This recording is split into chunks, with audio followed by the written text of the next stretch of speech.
Am I the meanest?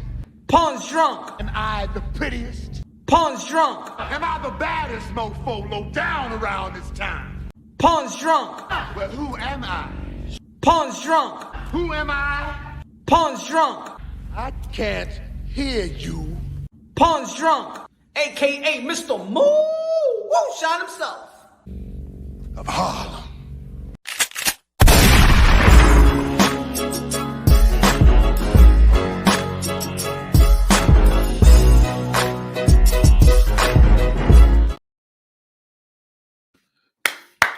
What up, what up, what up, what up, what up? Y'all already know this is Punch Drunk Boxing, aka Mr. Moo Shot himself, aka el adobo, el sazón, el borracho, el pastor de boxeo. Ladies and gentlemen, we coming to an end of 2023. Epic year in the sport of boxing. Greatest year in the sport of boxing, 2023. Shout out to all the fighters, man. Shout out to all the fighters. Shout out to the promoters that put these good fights together. You know? Shout out to Showtime. Shout out to Showtime. You know what I'm saying? No my Showtime, no my Showtime, but shout out to Showtime. Al Heyman, Steven Espinoza, TGB. You know what I'm saying? It's been a good run. But you know what? New doors open. It's just almost like when the pandemic happened. You know, a lot of business closed, but there's a lot of business that opened up because of the pandemic. You feel me? It's unfortunate, but we got to keep on going. We got to keep on moving. Into 2023, ladies and gentlemen. Into 2024. My fault. That's coming near. That's coming near. Dímelo, Cruz. Dímelo. Traduzcan en español para entender los latinos.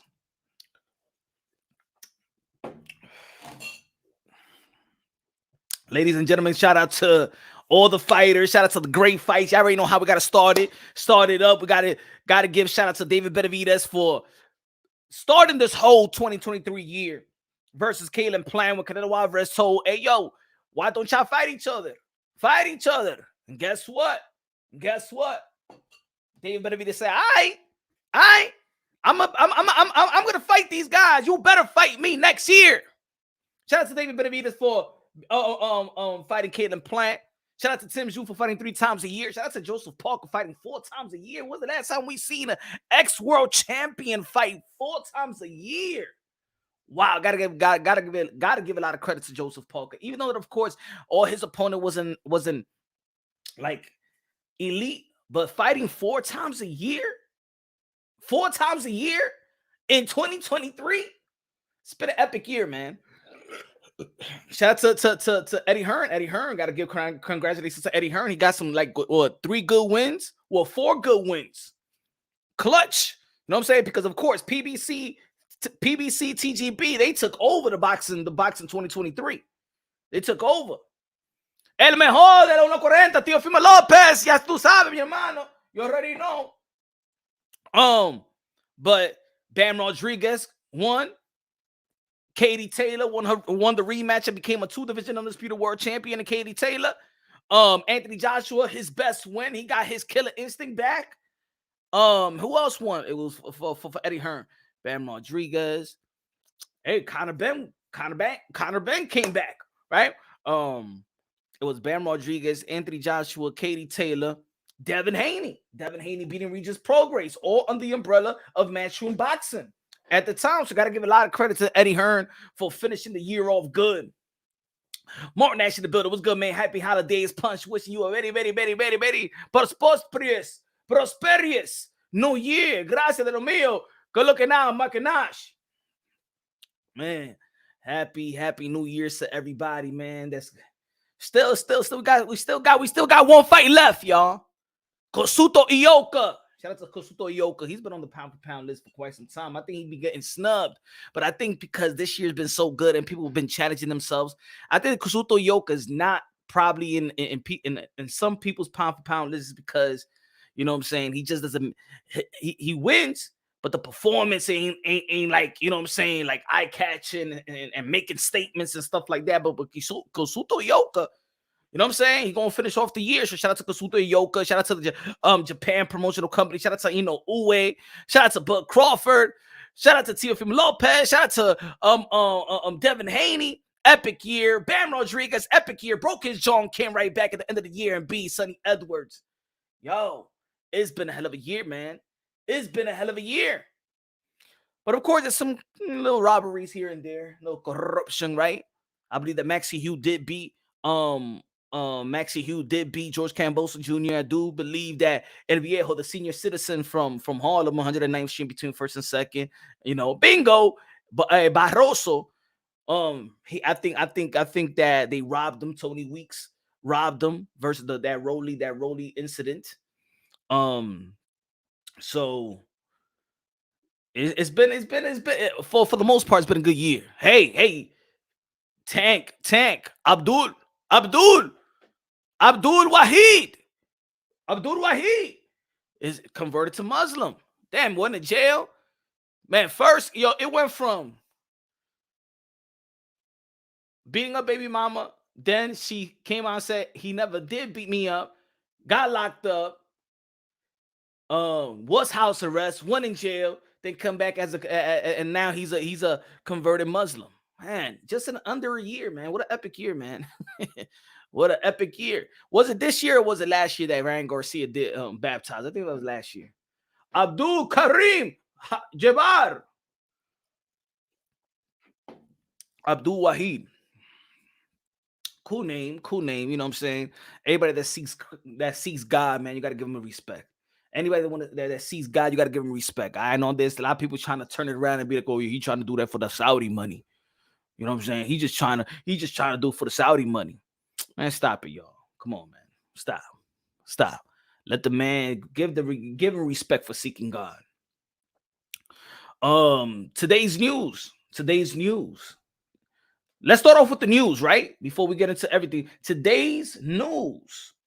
And we've been talking about this year. We've been talking about this, but now today's news. Hold on. Let me find it. Today's news. USA boxing under fire after adopted transgender policies for 2024. Oh my God, los tranis. We got to talk about this. Y'all.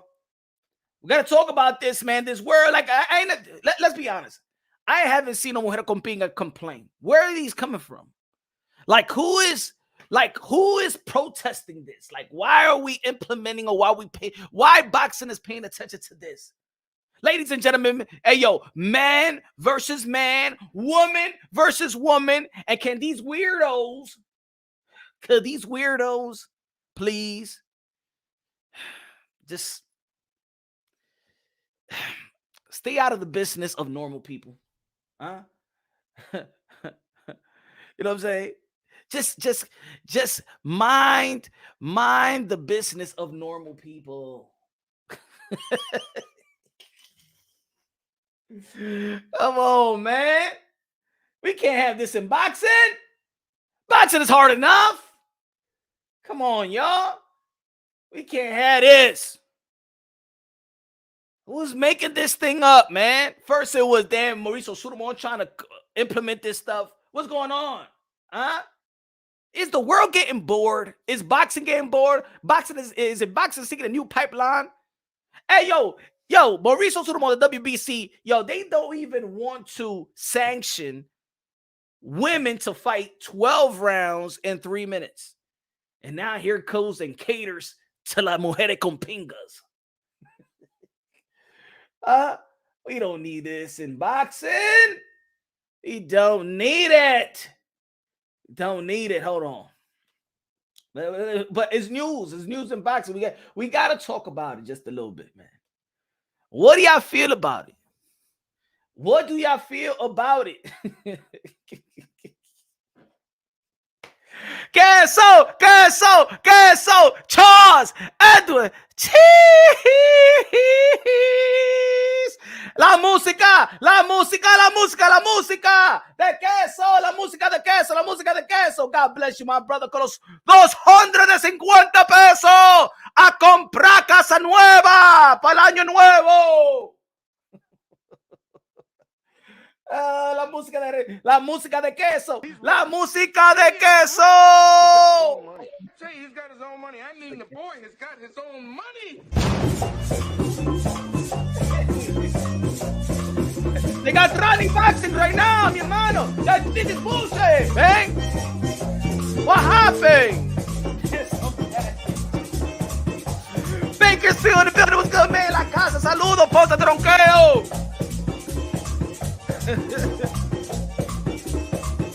What's this? What's this? Ronnie boxing. No, we cannot have it. Ladies and gentlemen, hey, DJ Camelo Alex Sensation. Págame la música de Randy. I'm sorry, no de Randy. De queso, coño, de queso. Shout out to Randy, by the way, man. Good looking out, my brother, man. I appreciate you, brother. Appreciate you, queso. Hope you're going to have a great, prosperous prosperity.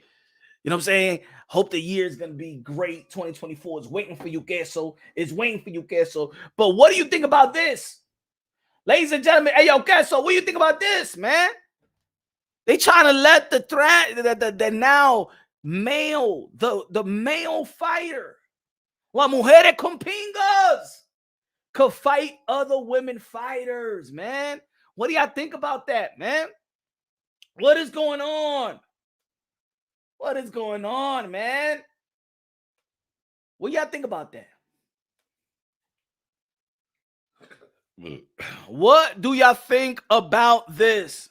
Jesus Christ, that's what up. Oh, I thought you mean that's what.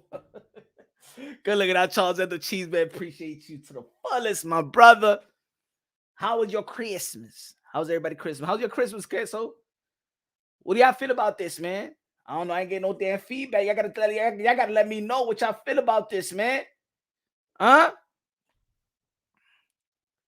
They asked for it. Let them catch them hands. Dímelo, Mill City Boxing. Dímelo, Mill City. Mira lo que está pasando aquí con este boxeo. Trani Boxing, they're letting the men fight the women. You know who started all this, man? Clarissa Shields started this. See, she was pushing for this. She was pushing for this.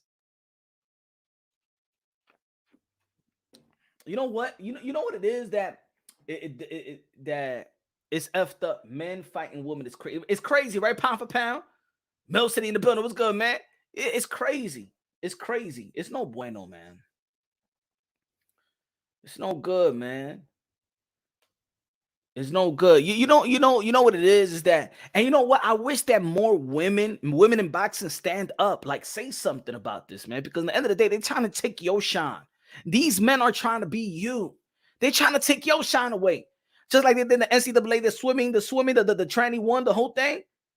Come on, when is it going to end? When is it going to end? Look at Mill City. He's saying, tranny boxing, let's go.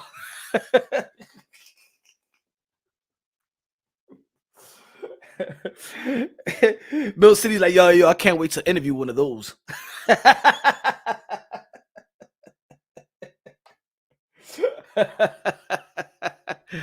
Yo, what's going on in boxing? People getting bored. They're trying to seek a new pipeline, but that's crazy.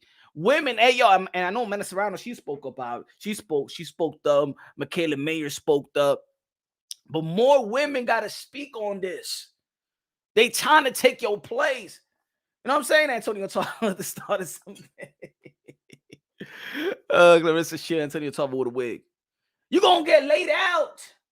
Can you imagine if there is Canelo? Instead of there's going to be a Canelo out there. You know what I'm saying? And he's going to beat the crap out of Katie Taylor. There's already like 2 division world champion. Imagine a dude beating up Katie Taylor. Imagine. I do want to see Clarissa Shields in the ring with the dude, though.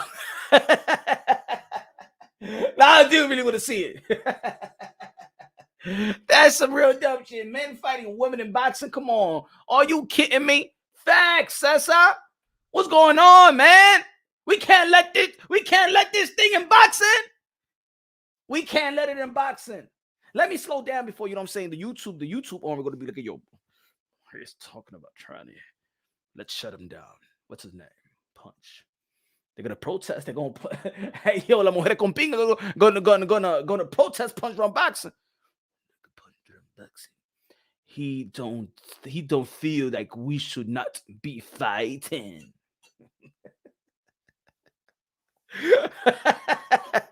Nah, but that's not fair for the ladies, man. These dudes is trying to take these Joanna, man, is trying to take over the you know what I'm saying, women's sports, man. You see these teams that's winning track and field race. You saw the woman, the man that beat the woman in wrestling and stuff like that. Come on, man. They should have it, chop it off. No, they do. That's a qualification, Cobra.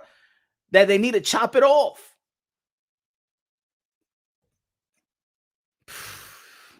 Man, that's not.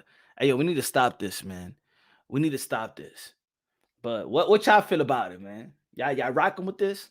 Huh? Y'all want to see a man get in there with the sweet Amanda Serrano, with the sweet Alicia Baumgartner? Huh? Y'all want to see that? Huh? What about the Australian bimbo? What's her name? Ebony Bridges. A man beating up Ebony Bridges like that, beating up them titties.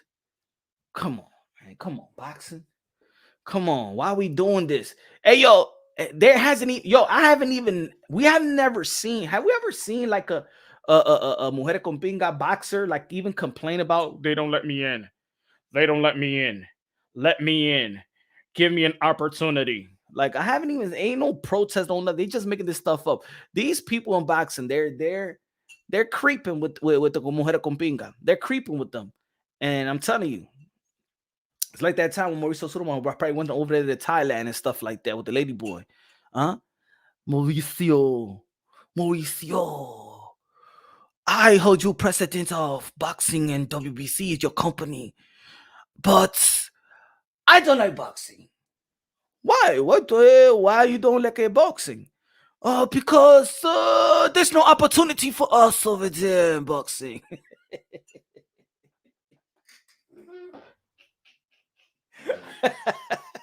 Like Mauricio Subriel got caught out there in Thailand with the lady boy. Yeah, I am president of the WBC. I'm president. We do a lot of great in boxing, and I don't like boxing, Mauricio. Why you don't like boxing? Because it's not one of us in there. Don't opportunity for us.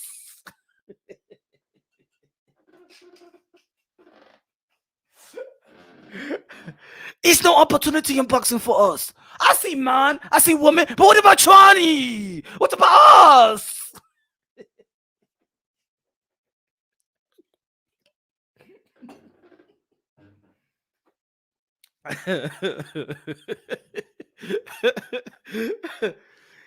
What's about us?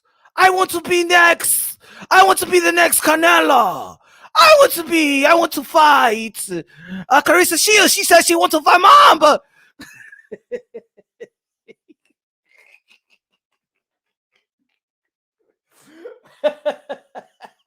Hey, right?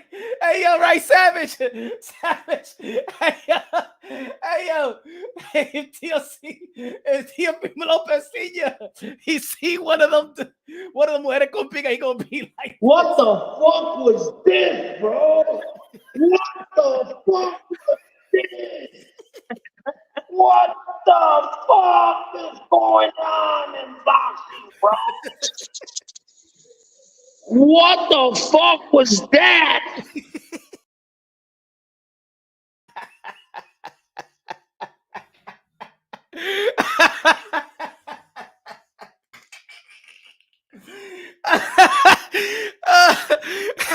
I can hear it right now. What the fuck is that? Oh, but it's news, man. It's something that we need to talk about, man. It's something that we need to talk about, bro. We need to talk about the tranny boxing. It's boxing news. We need to talk about this, man. We need to talk about tranny boxing. Pound for pound. Man, where the hell boxing is heading, man? Where the hell boxing is heading? I thought boxing was good, man. I thought it was gonna end with a bang, but now bang like this. Canelo, Cindy Crawford, Shakira Stevenson. Yeah, right, Bill. That's good. Oh man. But all right, man. Let's just. I just hope, man. Man, Tyson Fury started all this, man. Mira esta ballena. Hey, Free Willy. Hey, Tyson Fury. Coño, mira, Tyson Fury. Mira, Free Willy. Mira, check it out. Mira. Wow, baby. Wow, baby. Wow, baby. Mira. Free Willy. Ballena. Tyson Fury. Coño. Yeah, I'll go there. That shit never gets old, man. That never gets old. Oh, yeah, man. Diablo, man. Man. All right, man. Let's get a little serious here, man. Let me take this thing. Let's get a little serious out here, man. You gonna come? Hey, yo, the fight is gonna be coming out with this. We're coming out with this dude, man.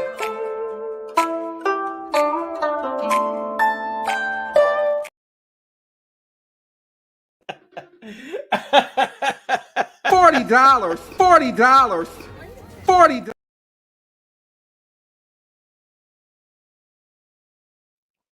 All right, man. Let's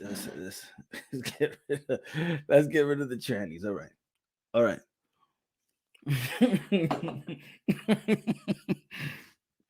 Who takes over 2024?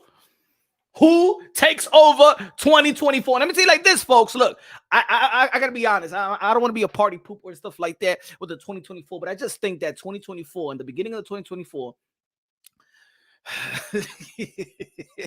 the beginning of shout out to Lolo's Boxing. Te gusta eso, Lolo's Boxing, ¿verdad? Huh? Lolo's Boxing favorite fighter is Josue Vargas. Josue Vargas, he's gonna be the first one to come out with the pride. He's gonna have the pride parade, like Cinco de Mayo. But Josue Vargas is gonna be the pride dude. Even that 2023 has been an epic year. Call Josue Vargas getting, you know what I'm saying, getting hit by a dude that had a like beard and shit like that. Look like, damn, it's been what's going on in boxing, bro. Devin Haney taking over 2024. Damn. Bill said, yeah, man. A lot of shit happening in the sport of boxing. Josue Vargas got caught, you know what I'm saying, with the dude. And I didn't even get caught. He put it out there. You know what I'm saying? He put it out there. That's the way he goes. And then he wrote an apology saying he's not. No, you are, bro. It's one thing, like, you know what I'm saying? Like, this dude don't even like feminine dudes. This dude like dudes. That's the weird thing about Josue Vargas. The dude, he like dude. like full beard and all. You know what I'm saying? I'm so already. Like, damn. No trainer, man. Get yourself a label or something that looks like something. You feel me? Too much sugar in the water, man. Man, he is the sugar. He is the sugar shit.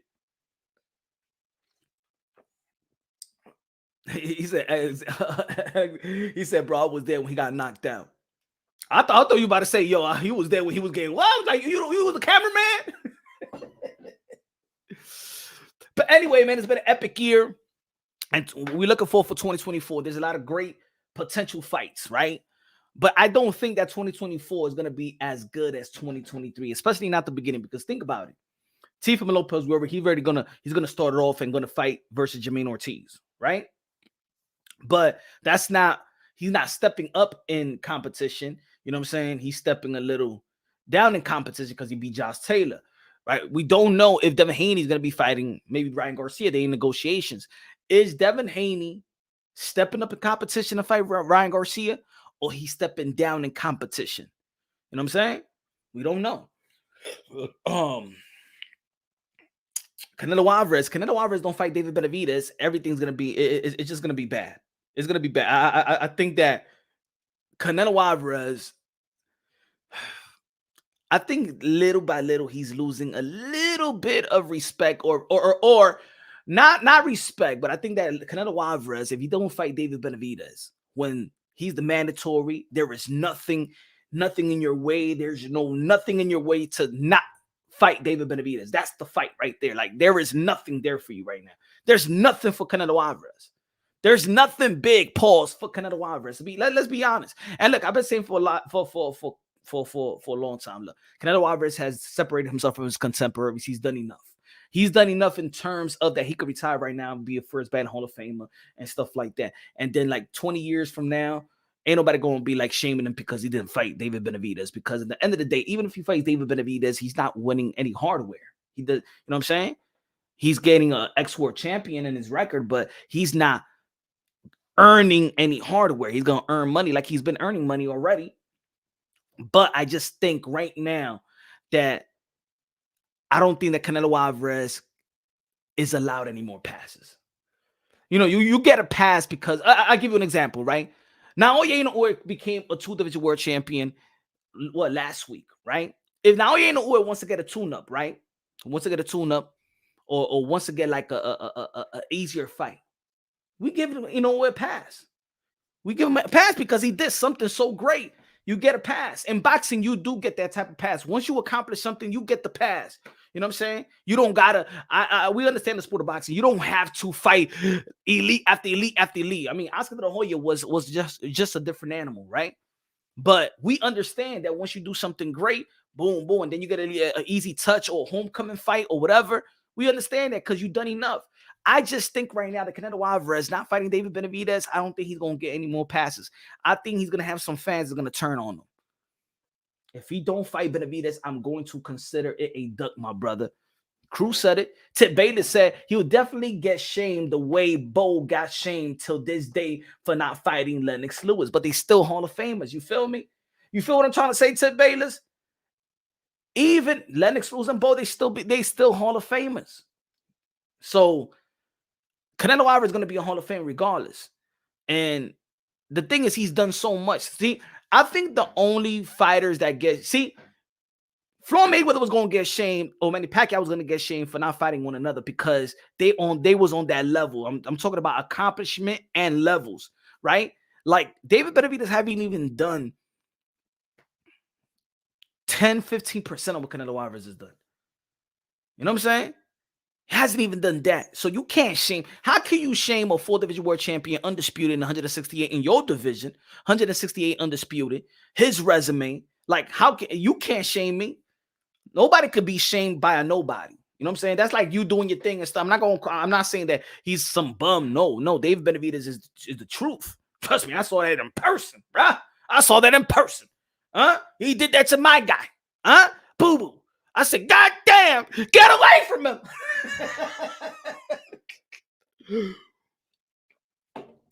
Shit.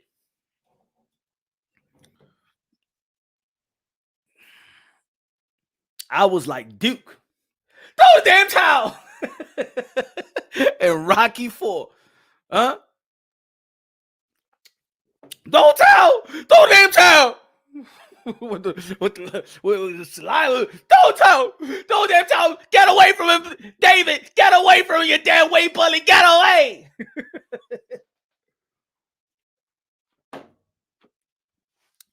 Man. But I don't think that Canelo Alvarez is going to get a pass. And if he doesn't fight David Benavidez, so that means in the first half, it's not really going to be like it was like 2023. I think from the beginning to the end, 2023 has been epic. And it could have even been better because look, let's not forget Virgil Ortiz was supposed to be fighting as well, and he was supposed to fight Stanionis, and that would have made the year even epic, right? More epic. Virgil Ortiz is going to start off the year, so that's why I think that but he's not going to be fighting an elite 154, but at least Virgil Ortiz is going to be back. Conor Ben, we don't know who's going to be fighting. Boots Ennis, I'm gonna tell you that there's two careers that I'm like, what the hell is going on, man? Boots Ennis and Gary Antoine Russell. Gary Antoine Russell, in my opinion, out of this young era, had the most disappointing career thus far. Gary Antoine Russell has one of the disappointing career thus far. Like, there is no excuse why this guy been out. There is no excuse why he's not fighting stiff competition. Like, think about it. He started his career even first, I think, than Teofimo Lopez. He started the career the same year as these guys. And look what Shakur Stevenson have accomplished. Look what Devin Haney has accomplished. Look what Teo has accomplished. What the hell is Gary Antoine doing? He's taking the same type of footsteps like his brother Gary Russell Jr. That's another career. That's another career that, man, it should have been better, man. It should have been better. Rest in peace to his dad. Maybe that slowed things down, of course, man. Gary Antoine has a better resume and wins than Ryan Garcia. He beat 2 former champs. I don't know, man. I ain't gonna give Gary Antoine a pass. No. Ryan Garcia beat Fortuna. Ryan Garcia beat Luke Campbell. At least Ryan Garcia went there and fight Tank Davis. Ryan Garcia recently moved up, but I don't think he's a disappointment. At least he's fighting the fight. Who Gary Antoine Russell? Who Gary Antoine Russell fighting, man? That what these guys in their level, man, he ain't even a main event yet. At least Ryan is a main event. Teo is a main event. Haney is a main event. Shakur Stevenson is a main event. Gary Antoine Russell ain't even good for a co-main right now. He ain't even good for a co-main right now. Even Michel Rivera and Frank Martin fought. They had their own main event. What Gary Antoine Russell doing? Ryan hasn't fought a true 140-pounder. Well, he just moved up. But he fought 135-pounders. Come on, y'all gonna give Gary Antoine Russell a pass? Come on, man. Compared to the guys that he came up with, come on, man. It's disappointing. It's disappointing. It's almost like Arnold Barbosa. Shout out to Arnold Barbosa, but Arnold Barbosa started his career in 2013. Same division. And where's the chips? Where's the belts?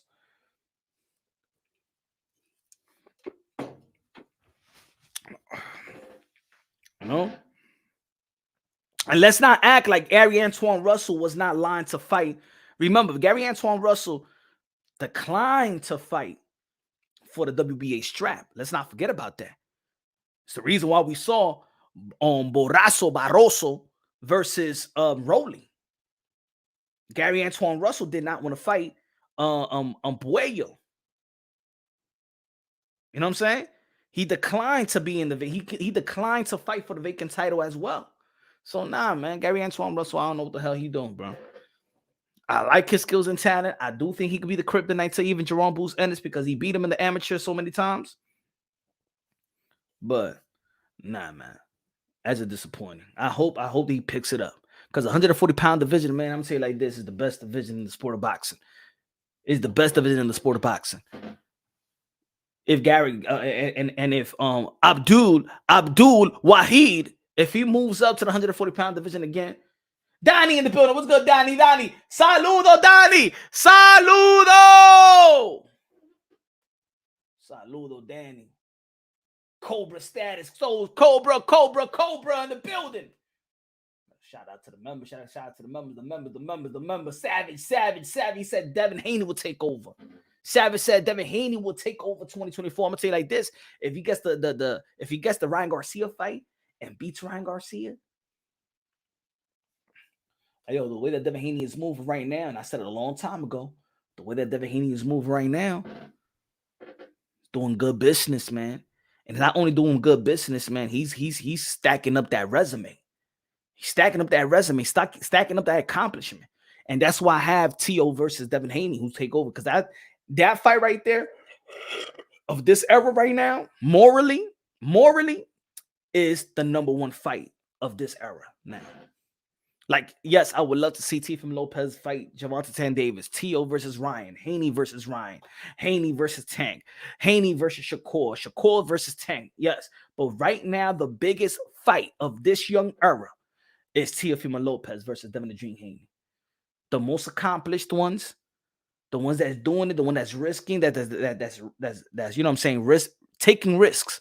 Because even Devin Haney fighting Vasily Lomachenko, that was a risk. He didn't have to fight Vasily Lomachenko. And look, a lot of people do feel like Lomachenko did beat Devin Haney. So that if he would have lost to Lomachenko, you know what I'm saying? I don't think that would have been. Devin Haney wouldn't be in this position, not even close to this position right now. Hitchens gets a big title fight soon. He should. He should.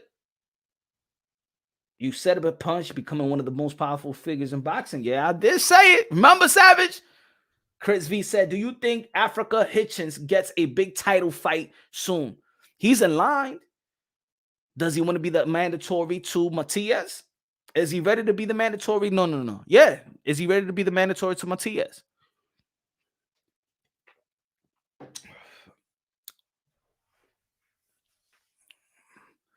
Now, of course, Teofimo Lopez is going to be fighting Jermaine Ortiz. If he gets the W with Jermaine Ortiz, June, I could see him and Subriel Matias. If Subriel Matias is ready this time. Do y'all think that Subriel Matias is ready? I don't know, man. I don't know. La mano le duele. Pero vamos a ver. Nah, I think Matias will fight, but I don't know. I don't think I think Matias will want to fight. I don't know if his management feel like he's ready to fight.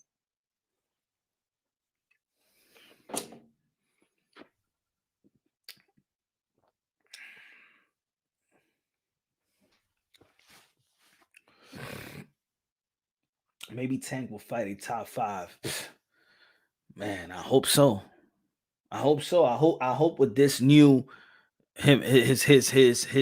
his Muslim spirit says that I want to really challenge myself. I really want to know if I'm great. Jermaine Ortiz is a better boxer than Matias. I think so. I think he's a better boxer. But sometimes, you know what I'm saying? Maybe Matias just got that it factor. You know? And that's what's special about boxing. We seen guys lose. We seen guys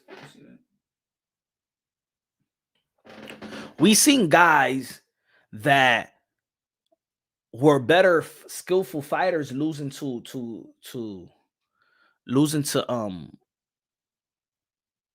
fighters that is not up in their skills. Look at Mayorga. Did Mayorga beat Forrester?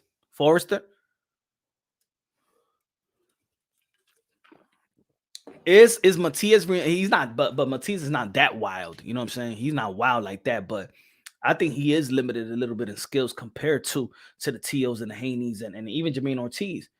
You know what I'm saying? But does Jermaine Ortiz got that pop? You know what I'm saying? Who would you think? Who you think was gonna win? I think that Matias beats Jermaine Ortiz. Even though I think that Jermaine Ortiz got better skills, I think he's a smaller fighter and stuff like that. And I do think that Jermaine Ortiz did give Lomachenko a run for his money.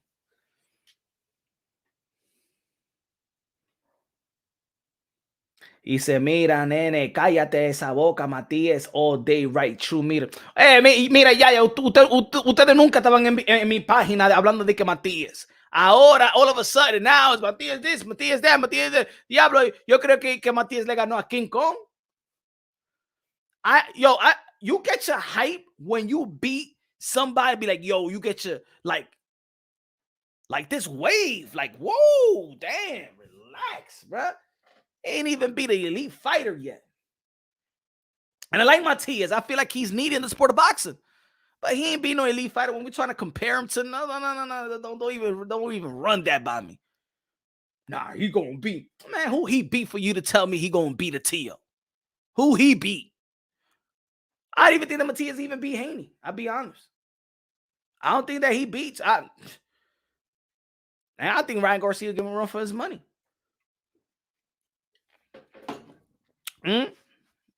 Who he beat? Dime, yeah. Who did Matias beat For me to be like, yo, he gonna be. Who he be? Not even Matias fans know who he be. Even when he killed the man in the ring, ain't nobody was really talking about Matias like that. Let's be honest. Let's be real. I like the hype though. Nobody exactly. Come on.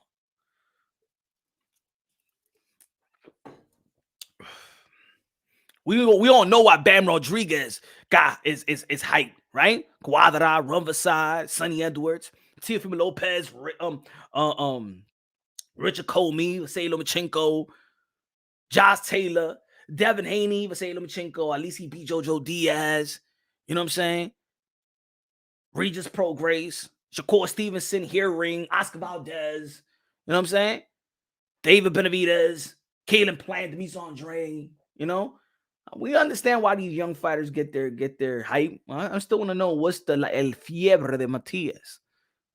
¿Cuál es la fiebre? He said Matias made his last 5 opponents quit on the stool. That's what the hype is about. You ever look at everybody else's record? They all made people quit on the stool. Check out everybody's record. Check out all the high invested fighters. Check out their records in the beginning. They're always knocking people out. Even the guys that is not known for knockouts was knocking a bunch of people out. The same people he retired, the same people that he retired, T.O. will retire. I even think that Devin Haney, who is not known for power, will probably knock 3 out of the 5s. That's Matias' face. No? Let's be real. Let's be real, brother. I like Matias, though. I do like Matias, and I like that he know how to talk that ish, too. But I see a lot. I see holes in his game. Ya con los 20 pesos de Super Chari Parique a comprar comida china mañana para la familia. Mira, nene, toma para ti. Happy New Year, my bro. I'm a Tio Fat. Gracias, ya.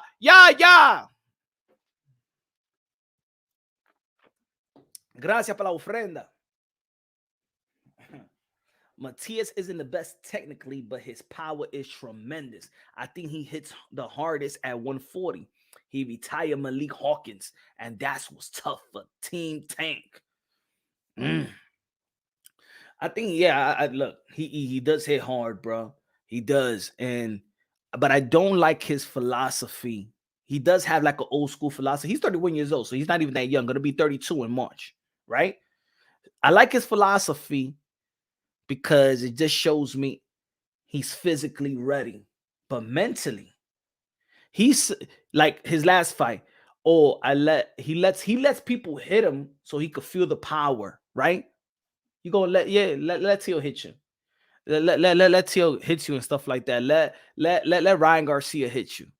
Let Tank Davis hit you. You know what I'm saying? Like, he's doing that with these type of fighters, and that tells me mentally he's not. He's physically. I ain't gonna say physically because he could have been ready for Teofimo Lopez. But anyway, I think that's not a good strategy in my opinion. Or I gotta feel these guys' power. Nah, you gotta be technically sound offensively and defensively. I think Tio beats Matias in a war. I think Tio outboxes Matias. You know what I'm saying? Remember, we seen Matias on the canvas as well. We seen him get rocked as well.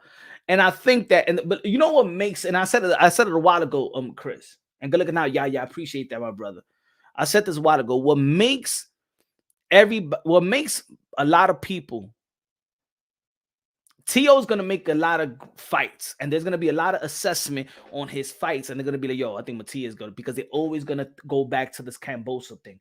If Kambosos could beat him, that means everybody that faces Tio, y'all going to say that they got a real chance of beating him, because in y'all mind, y'all gonna be like, which Teofimo Lopez is gonna show up? So for a lot of people, Teofimo Lopez is good, but he got the vulnerability, and you don't know which Teofimo Lopez is gonna show up. But if you know, as a boxing head, if he shows up 100%, ain't nobody rocking with that dude, because he's beating when he's 100% healthy. He's beating Vasily Lomachenko and Josh Taylor, who was the king of their division, the lineal, the kings of their division, the top dogs of their division. He's beating them like he's in another level. The way that he beat Josh Taylor, he was in another level. And if he was in another level with Josh Taylor, and the way that he handcuffed Vasily Lomachenko for the first 7 rounds, when Teo is on, see, I think that's what it is. When he's on, and he's working on all cylinders, nobody beats Teo, in my opinion. Nobody. Because he separates himself. It's one thing when 100% Vasily Lomachenko, 100% Devin Haney. And Devin Haney went on it that people felt that Loma beat him.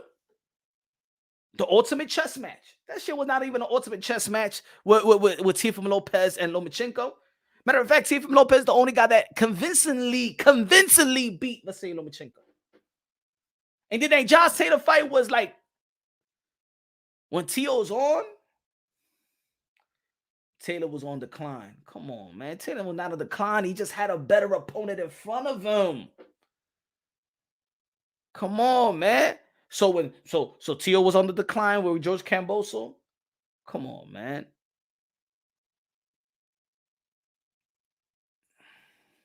But that's what it is. Keep that. So Taylor was on decline. So when did Taylor was on decline? Like just one fight? Like, oh damn, he did the best versus Jose Ramirez, and then he was feeling himself.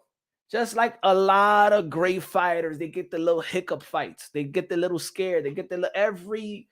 If you look at every Tito Trinidad used to get dropped by guys that wasn't supposed to drop him. You know what I'm saying? Even Oscar De La Hoya got dropped early in his career. Keith Thurman got dropped in his second or third fight. You know what I'm saying? Everybody got their hiccups. Muhammad Ali got dropped before fighting Sonny Liston. I always say that. Everybody got their little difficult fight and stuff like that. That doesn't mean that they decline. Hey, yo, Teo is just better than Josh Taylor. In no way does Taylor ever beat Teo on decline or not. Tell him, Cobra. Tell him. Stay in the building. What's good, man? Stay in the building. He said, being vulnerable often makes fighters exciting to watch. And that's what I wanted. That's what I was about to say, Steve-O. The vulnerability of Teofimo Lopez. But vulnerable fighters are the most exciting fighters. Deontay Wilder is a vulnerable fighter. Right? The most vulnerable fighters are the exciting fighters. Like in this generation, people be like, "Oh man, he got dropped," or they be like, "Oh man, he remember when Jorge Linares made Devin Haney do the salsa? Yo, Devin Haney, yo, you almost got you see how Devin? Nah, but look how he responded to that though. He responded like a veteran, held good. And Javier Fortes, Jorge Linares couldn't do nothing about it. He couldn't finish the job. Still hurt in the 11th round. Devin Haney was still visibly hurt. You know what I'm saying? But it's how they respond.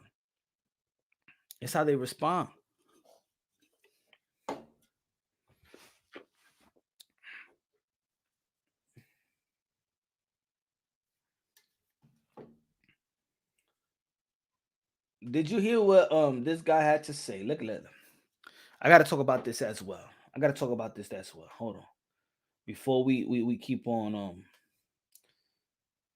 This guy, Teddy Atlas, says, I don't know if Mike Tyson was ever great. Look at this hater, bro.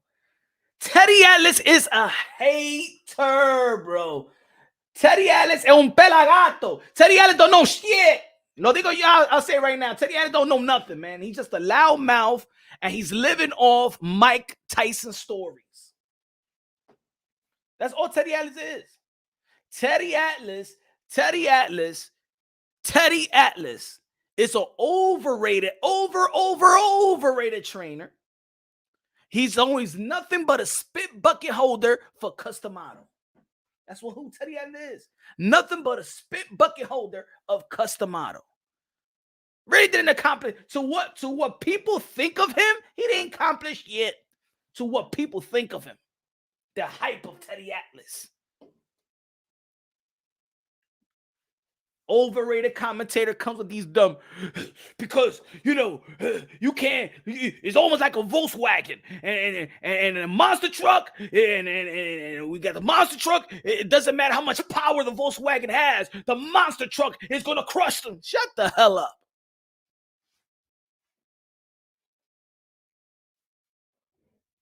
Terrible. He doesn't know if Mike Tyson was ever great. And the dude said, Teddy Atlas says that Mike Tyson only been in 6 fights. Yeah, because he lost, right? So that's the only fight that you count, Teddy Atlas, the one that he lost. And then, and the thing that I don't like is that he does get a lot, that his opinion is highly credible. And people take his opinions and stuff like that. And they take it like it's Bible. Like if Mike Tyson, like, yo, there's somebody, yo, if you read the comments of the video that I did earlier, somebody says, yo, it's true what Teddy Atlas says. Every time he stepped up, Mike Tyson lost. Every time Mike Tyson stepped up, he lost. So how the hell did he become a champion, you dummy? How the hell did Mike Tyson become undisputed? Since every time he stepped up, he lost. That's the dumbest issue I ever heard. Every time Mike Tyson stepped up on competition, he lost. Then how he became a champion in the first place? How he became undisputed, the youngest undisputed heavyweight champion of all time? Why? How? Because he never stepped up to competition. He ain't step up to the champion. And look, I'm gonna say it like this: the belts wasn't watered down back in the days with Mike Tyson days. This is not like this is not the years of today, in where you get in your little belts handed to you and emailed it to you. He ain't fighting guys that got the belt like Boots Ennis.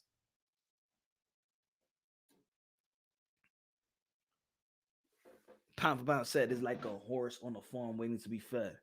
I remember Razor Roddick. Hey, yo, Mike Tyson beat Razor Roddick. Pinky. Bone Crusher Smith, bro. He beat Bone Crusher Smith. He beat Razor Roddick. He beat Spinks. What's the other, the Jamaican dude, the Jamaican dude? Because think about it. Mike Tyson was fighting.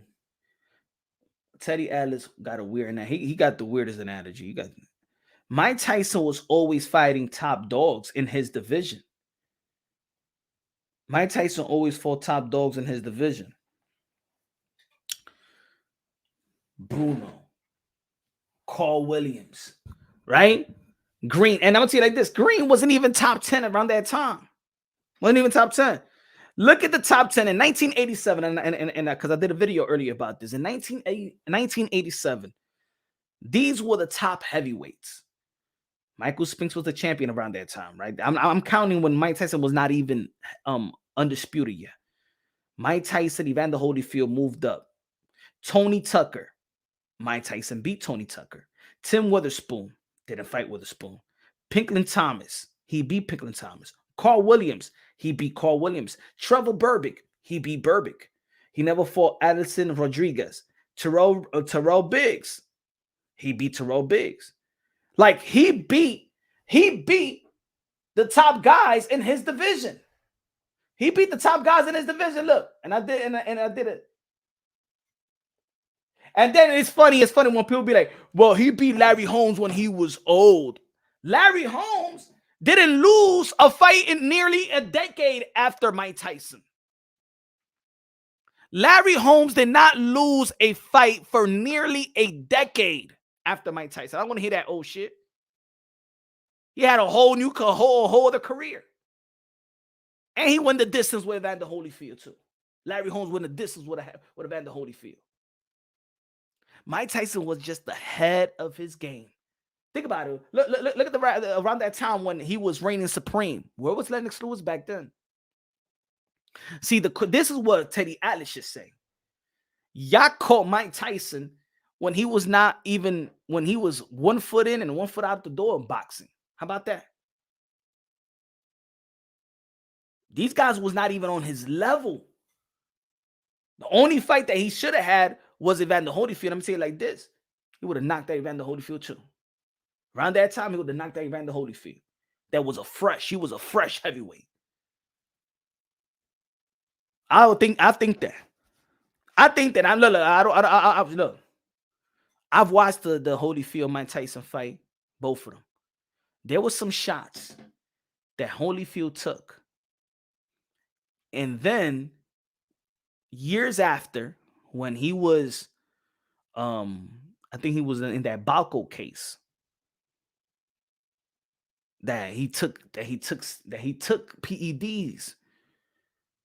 I said, yo, you remember when Mike Tyson landed a hook to the body and follow it up with the uppercut to the grill, and Holyfield didn't go nowhere? I said, man, please, man, you don't say. I truly think so. And I'm look, I'm a toxic Mike Tyson fan. I do get the fanboy. I say loud and proud, I am a fanboy of Mike Tyson. I am a toxic Mike Tyson fan. Cause I turn into a Wilder fanboy like that. Like I do think that Holyfield was on something.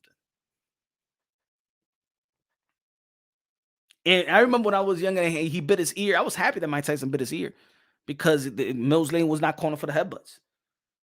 I remember I argued in school. I don't give a damn. Shit, they didn't cut the headbutt. You know what I'm saying? Nah, Mike Tyson had to do something, man. Mike Tyson had to do something.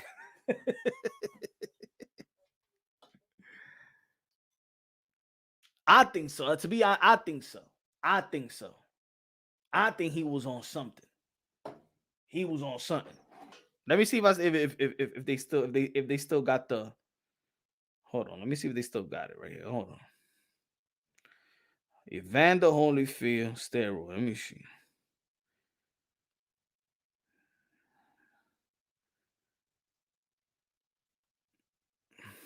Let me see.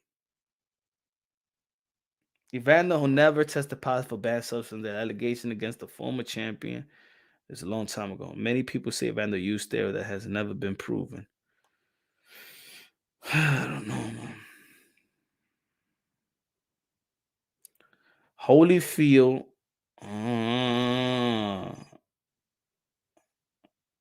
Holyfield used Atlas to buy steroids. No new names surfaced in the latest steroids investigation to make headlines, but former heavyweight was implicated further. Sports Illustrated website reporter by the name of Evan Fields raised some suspicions among investigators. The so-called Fields shares the same birthday as Holyfield, has a similar address, and when reporters called the phone number associated with the prescription, Holyfield answered. Authorities are investigating a large internet steroid production and distribution ring. The probe is being led by an Albany district attorney. Law enforcement official raided Signature Pharmacy in Orlando, Florida. Victor Conte, Orlando, Florida. On Thursday, Signature sold more than $10 million worth of illegal drugs in New York alone. Holyfield has been tied to Signature, but to Apply Pharmacy in Alabama, which also is part of the investigation. The 44-year-old former champion is believed to be Evan Fields by investigators. He allegedly picked up drugs from the private Georgia, whose offices also were raided. I never been used there as a doctor. No accepting. There was no test, and they flat out denied. This is tied to the baseball stuff. I don't know. I think that he was wrong, son. I think he was on shine. Yeah, I wanted to see Tyson versus Bo. Man, yeah, I wanted to see that. That would have been a good Brooklyn fight. Evander had a crazy growth spurt. He did, bro. At an older age, too. You know what I'm saying? Like, he was knocking out heavyweights, though. And then he wasn't feeling some of the punches. He was jacked up, man, with Mike Tyson. He was jacked up, bro.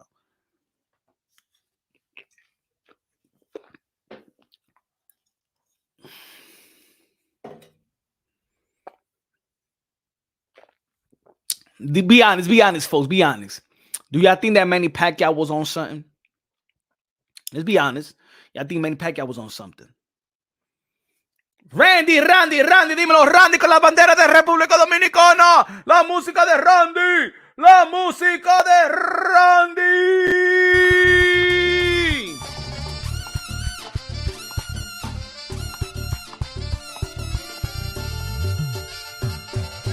Randy, Happy New Year.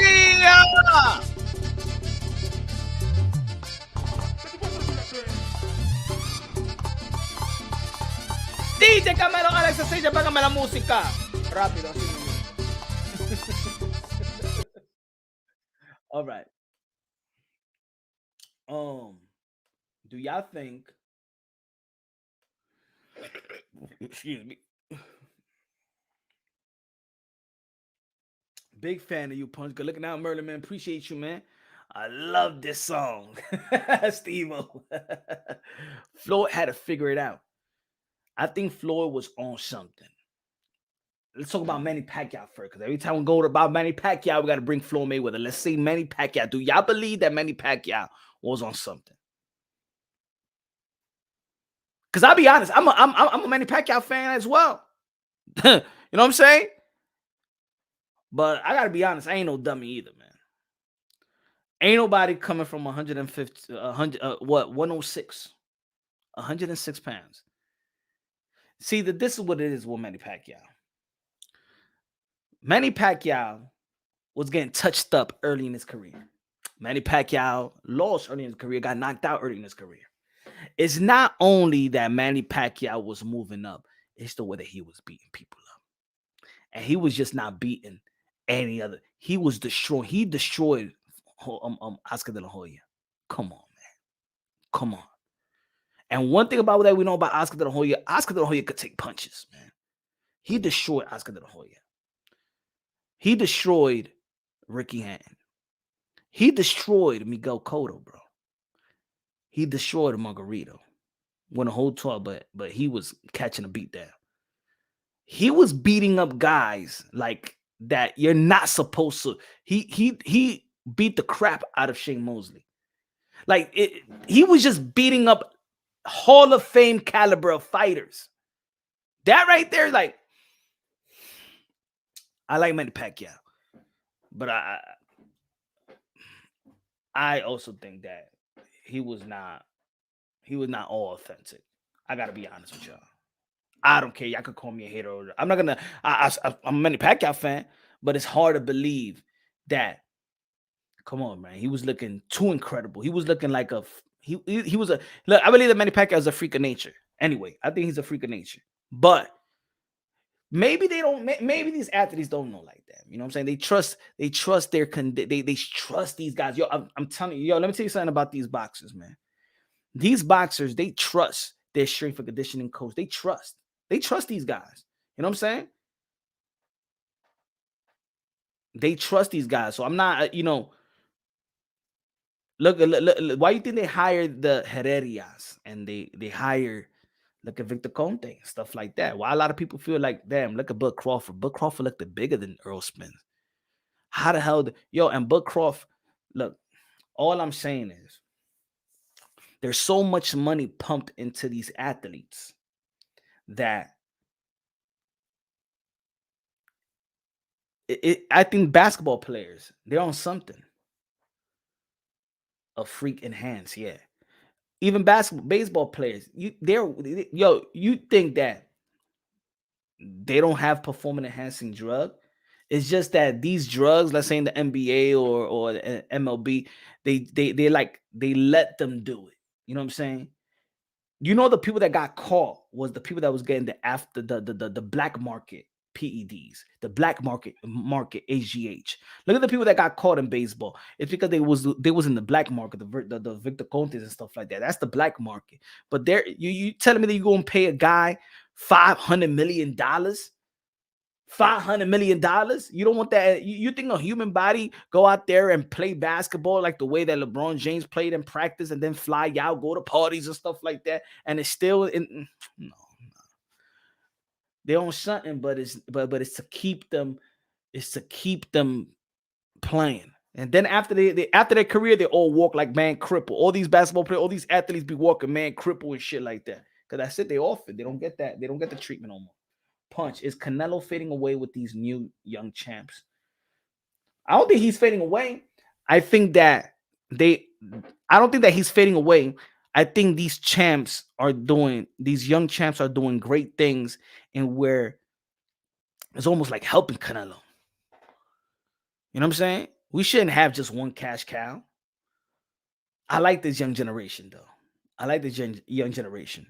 You know, I think that I truly do think that the difference between Canelo Alvarez now and it's not that Canelo Alvarez is fading, is that Canelo Alvarez really don't have mega fights left.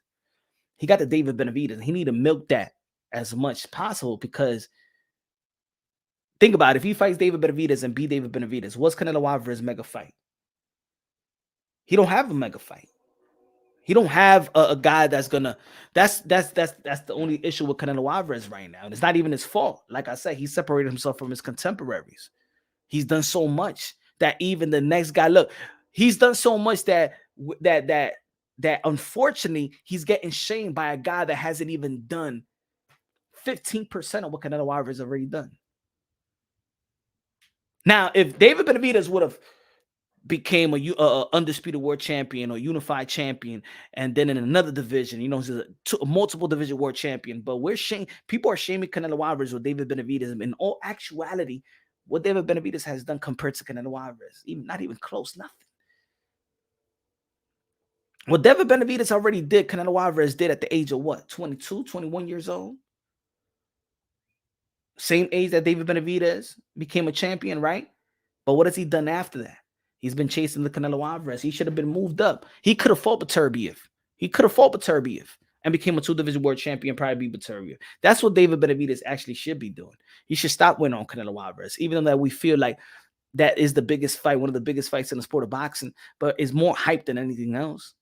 It's a good fight, but it's more hype. You can't shame Canelo Alvarez with David Benavidez.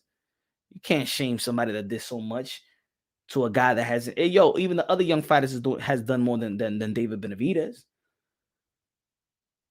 T already moved up. Haney already moved up. Shakur Stevenson is a 3-division world champion. Bam Rodriguez has moved up and down.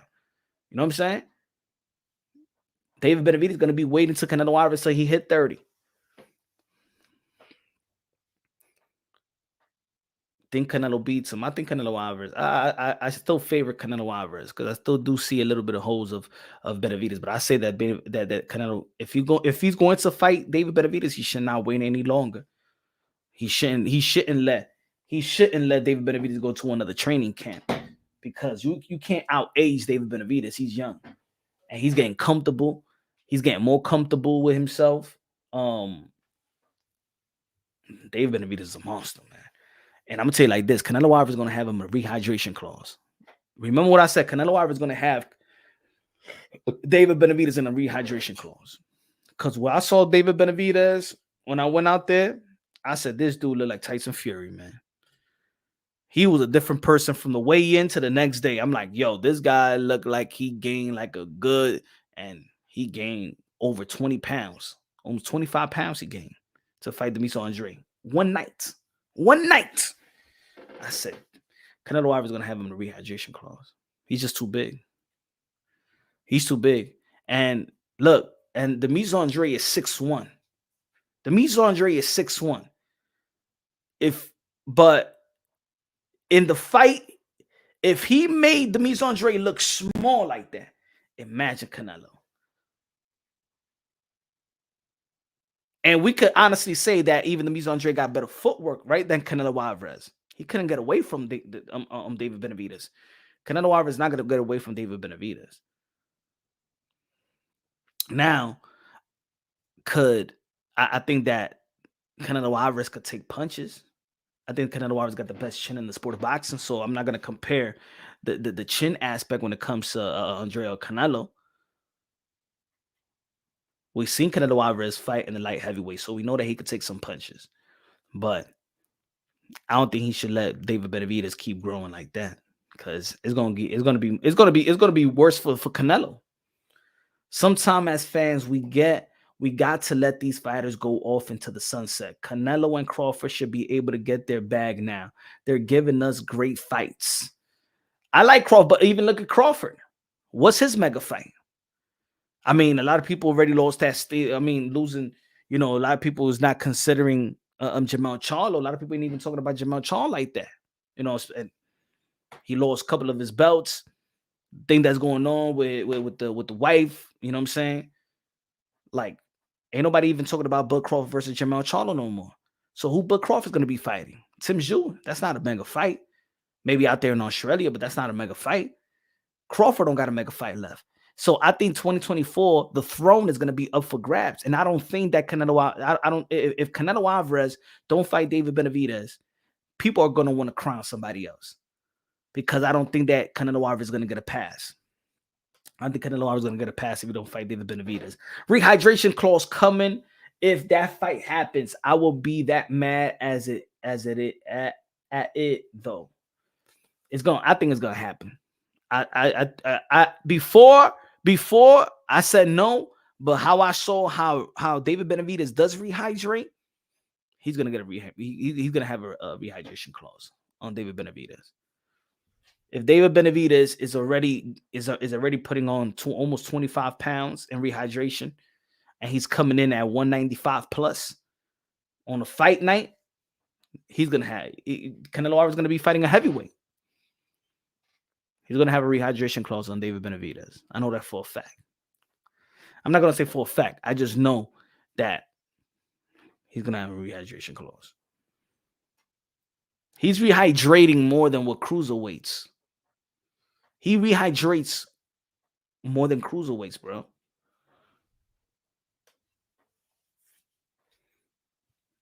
Crawford would fight T.O. Tim Zhu. That's a good fight. He should have been moved up to 175 a long time ago, when they already put him on. They put him on number 1 ranked to fight Artur Beterbiev, and they sent a letter to the WBC that he's going back down to rank him in 168 after he got stripped. He could have moved to 175. He should be at 175. Everybody know that. I don't even know. It's a science. I'm telling you, these guys know how to win the fight before the fight. The science, the way that these guys. Now they rehydrating with 20 pounds and still healthy. Come on, man. Come on. If Benavidez don't fight Canelo, he should move up against Bivol. Did you hear that Bivol signed to fight Beterbiev? And now they just waiting if Beterbiev does beat Callum Smith. Callum Smith is 38 years old. I want to know if they could be talking about his age like they talked about Larry Holmes' age. Why they don't talk about Larry Holmes? It's funny to some fighters when they beat somebody. Let's say haters of Inoue. Oh man, he beat Nito Doné, who was old already.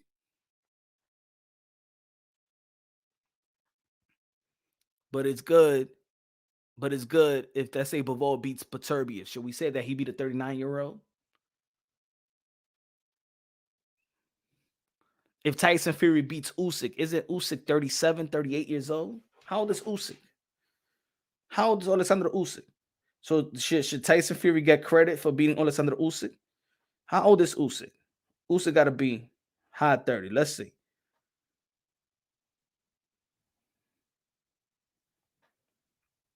$36 years old. Going to be 37 in several days.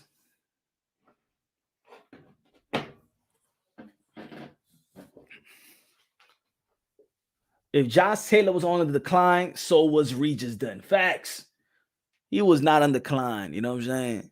How old is Josh Taylor? Ain't Josh Taylor younger too? Josh Taylor is got to be not more than 33. Josh Taylor is 32 years old. Going to be 33 in a couple of days. 32 years old, 33 years old. He ain't no damn decline. truth be told, always going to become suspect if he never fights outside of why? Why? Was Floyd Mayweather suspect because he never fought outside of America or outside of even Vegas? Why gotta be suspect? It's a world sport. Matter of fact, it don't even have to come to this side of the pond. He's making all his money. He's making other fighters more money fighting in Tokyo. It messes up his pockets if he comes over. He's going to get less money if he comes over here. In his division, the money's over there. Now, if he got a huge mega fight, like if Tank was lighter and that made sense, yes, then the fight will be in Vegas, but they're making the money over there.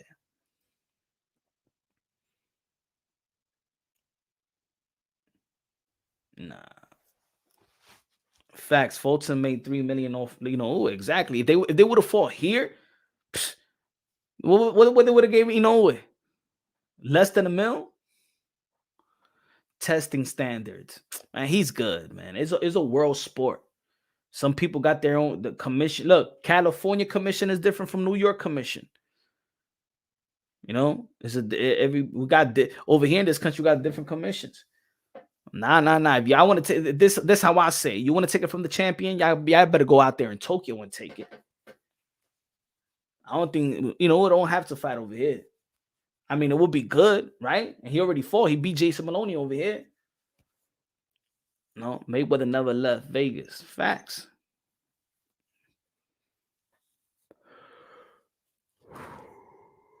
Gotta take it from a champion, right? Devin Haney had to go to Australia to get it, right? Kambosos had to come to America to get it, right? Let's say Lomachenko had to come over here to fight Devin Haney to get it.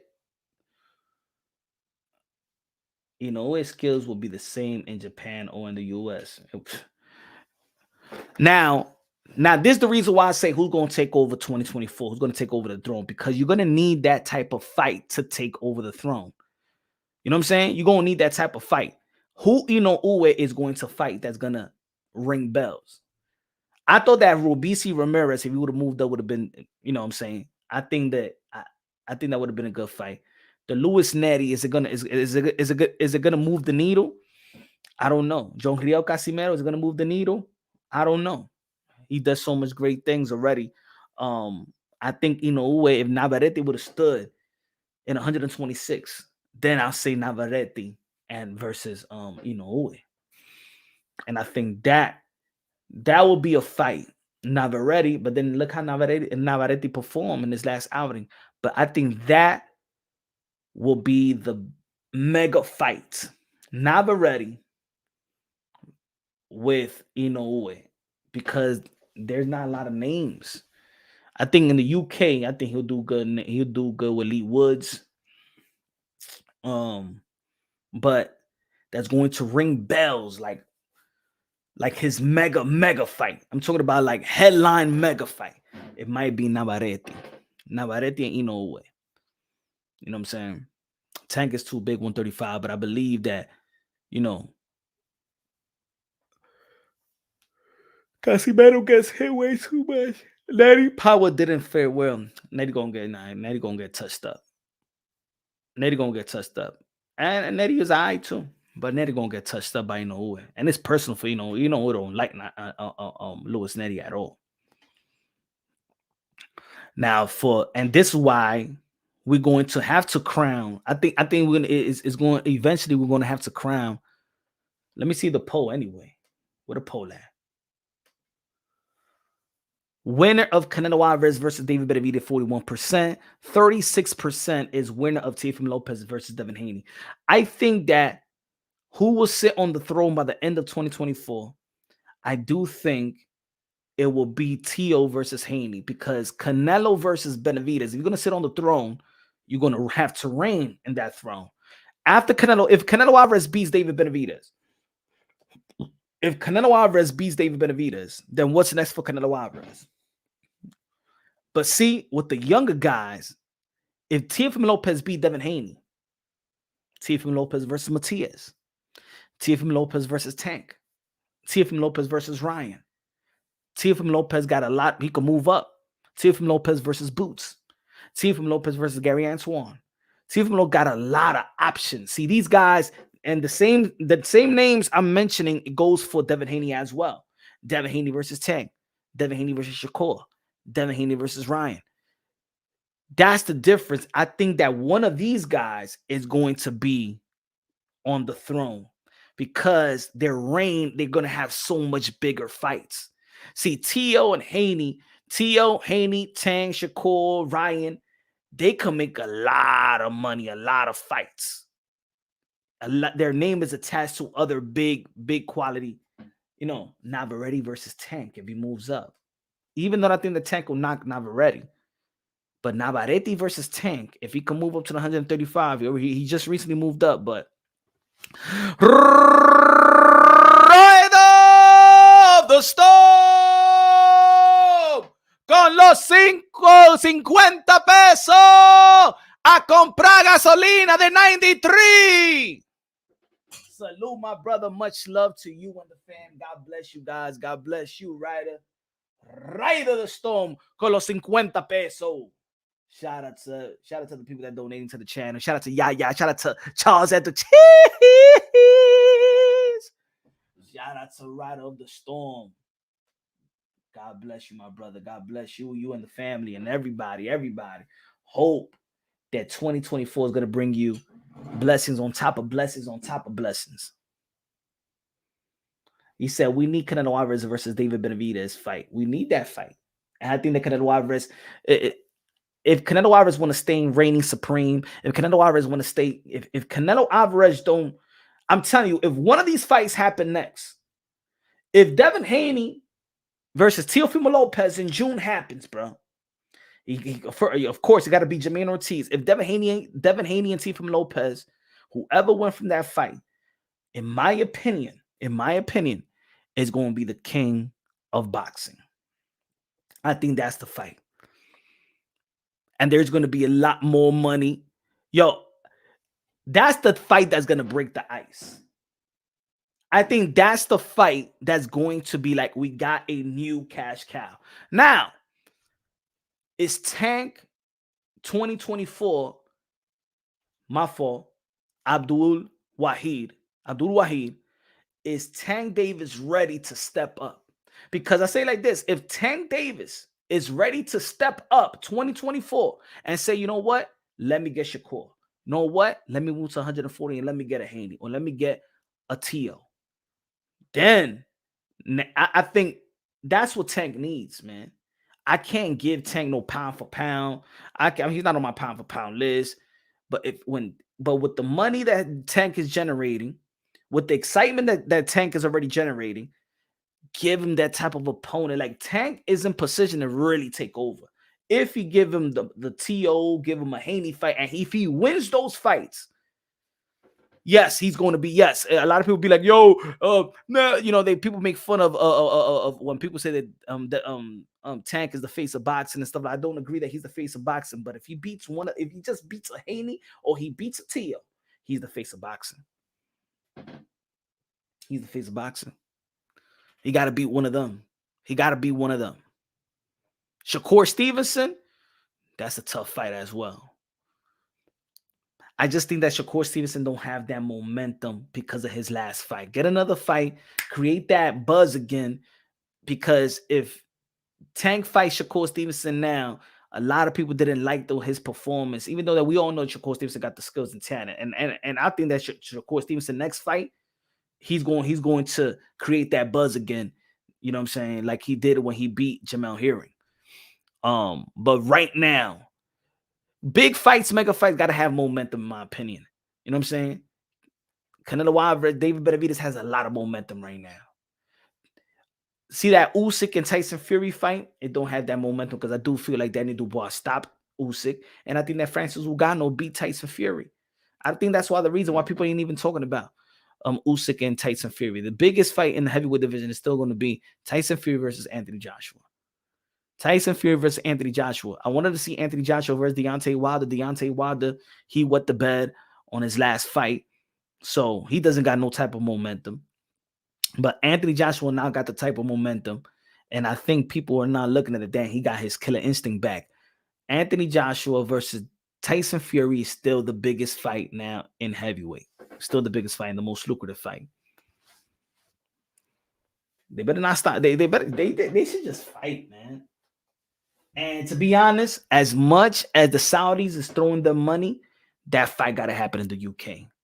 You cannot let that fight happen somewhere else. You cannot let that fight happen somewhere else. But when they willing to pay, they willing to pay. You know what I'm saying? If it could be like the Muhammad Ali days, man, we didn't get to see George Foreman and Muhammad Ali in America. But what I'm saying is that fight got to happen in the stadium in the UK. 100 plus, 100K plus. 100K plus. Canelo versus Mayweather 2 in an exhibition fight at the end of 2024.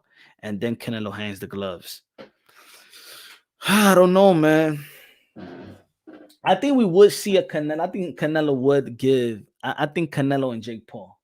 I think that would be good money. I think the Canelo Alvarez could do that now. After this, I think the Canelo Alvarez still can make money like fighting exhibition, but high quality like exhibitions and stuff like that.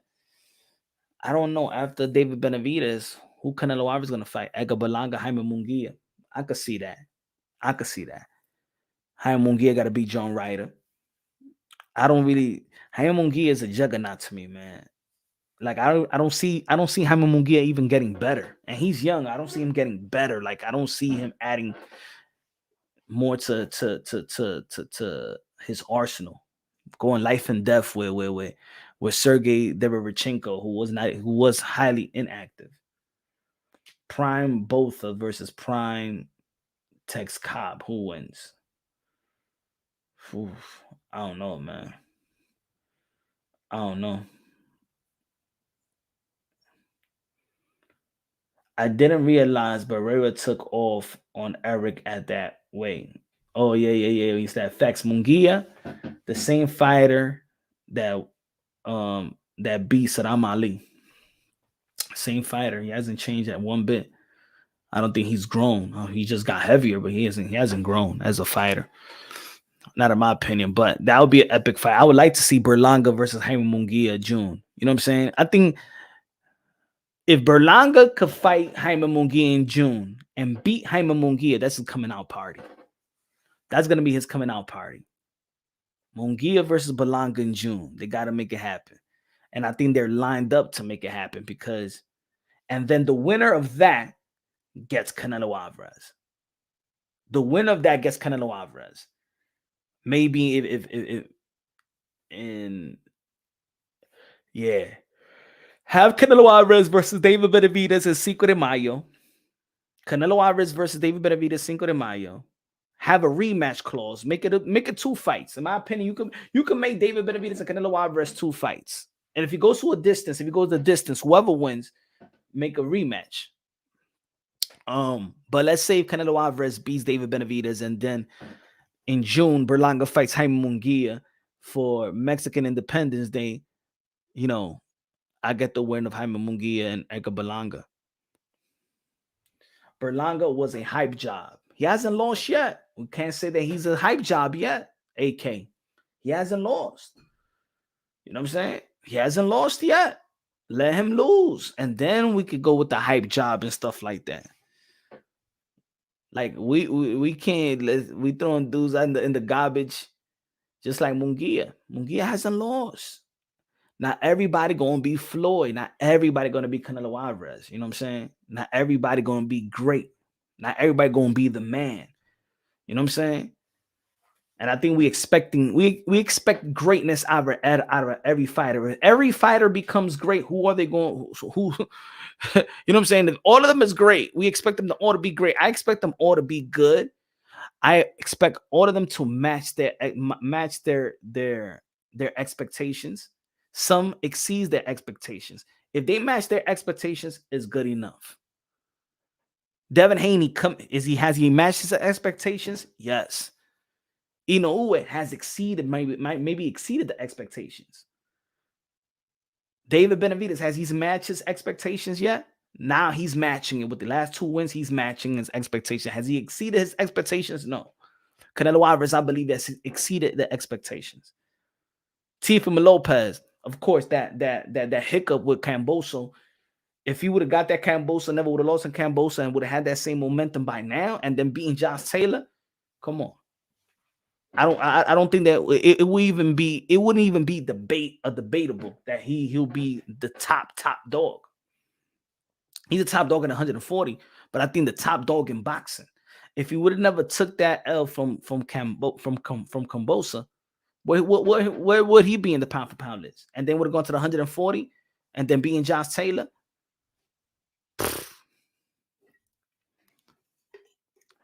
Prime Hagler versus Canelo.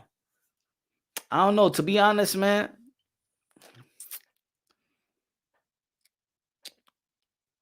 I'm one of those guys. I like Hagler, but I'm not a slave to the past like that. Thinking that Hagler beats all the middleweights. I think Canelo will give him a run for his money.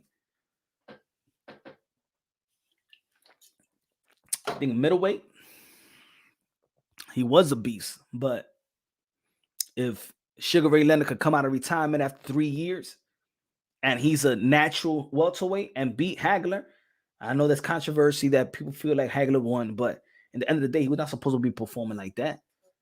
It was shit not supposed to be close. I want to see Caleb Plant versus Boo Boo. Me too.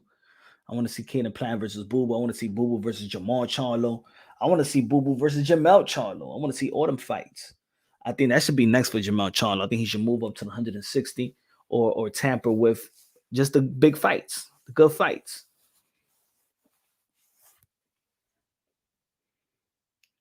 KS in the building was good, KS. But yeah, I think the winner of Haney and Teo gets the crown. Winner of Shakur versus Tank is 5%. We're moving up again, 5 division world champion. I don't think at 126 he got the name, but at 130, he got Navarrete. If you can get Navarrete, I think they'll be his next big fight. Mega fight.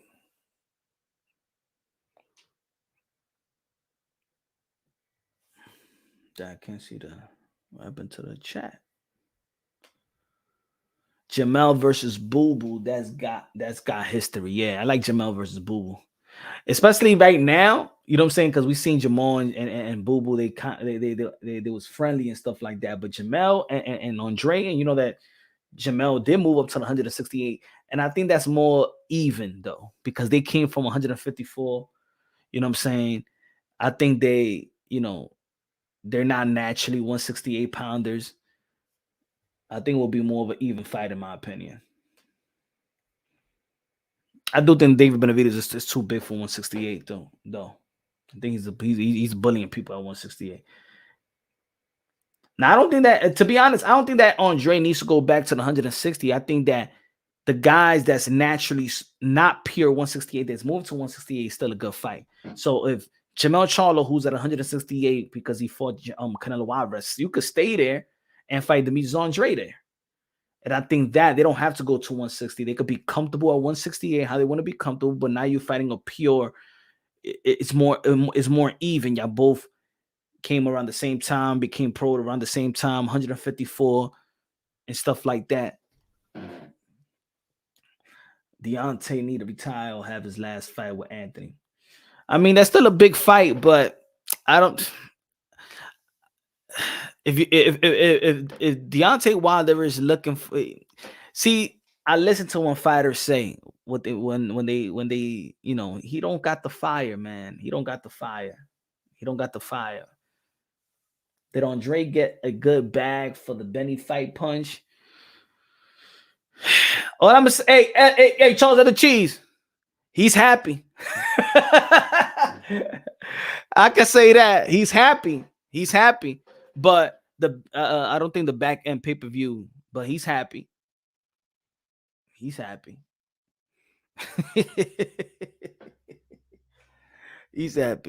I'll tell you this. He said he feel like he should have started. He should have signed with Al Heyman a long time ago. But he's not signed to Al Heyman. He's still a free agent. but at least he's doing business with them. You know what I'm saying?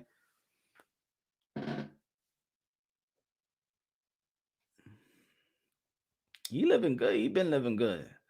Yeah, man. Emilio, I was looking for Teofimo Lopez tickets for February 8th. I can't find who's selling them. Are the tickets not available? I don't think the tickets are available. I suppose supposed to be in the Mandalay Bay or something like that. They still haven't officially press release announcement yet. Black Jesus was the wave may still be pending Amazon deal. Black Jesus was the wave. Hey yo, I think that's what I think that's why some of the guys in PBC didn't want to fight Shakur Stevenson, like Pitbull Cruz, Frank Martin, Subriel Matias, not ready to fight Teofimo Lopez. I think because they were still waiting on that on an Amazon deal as well.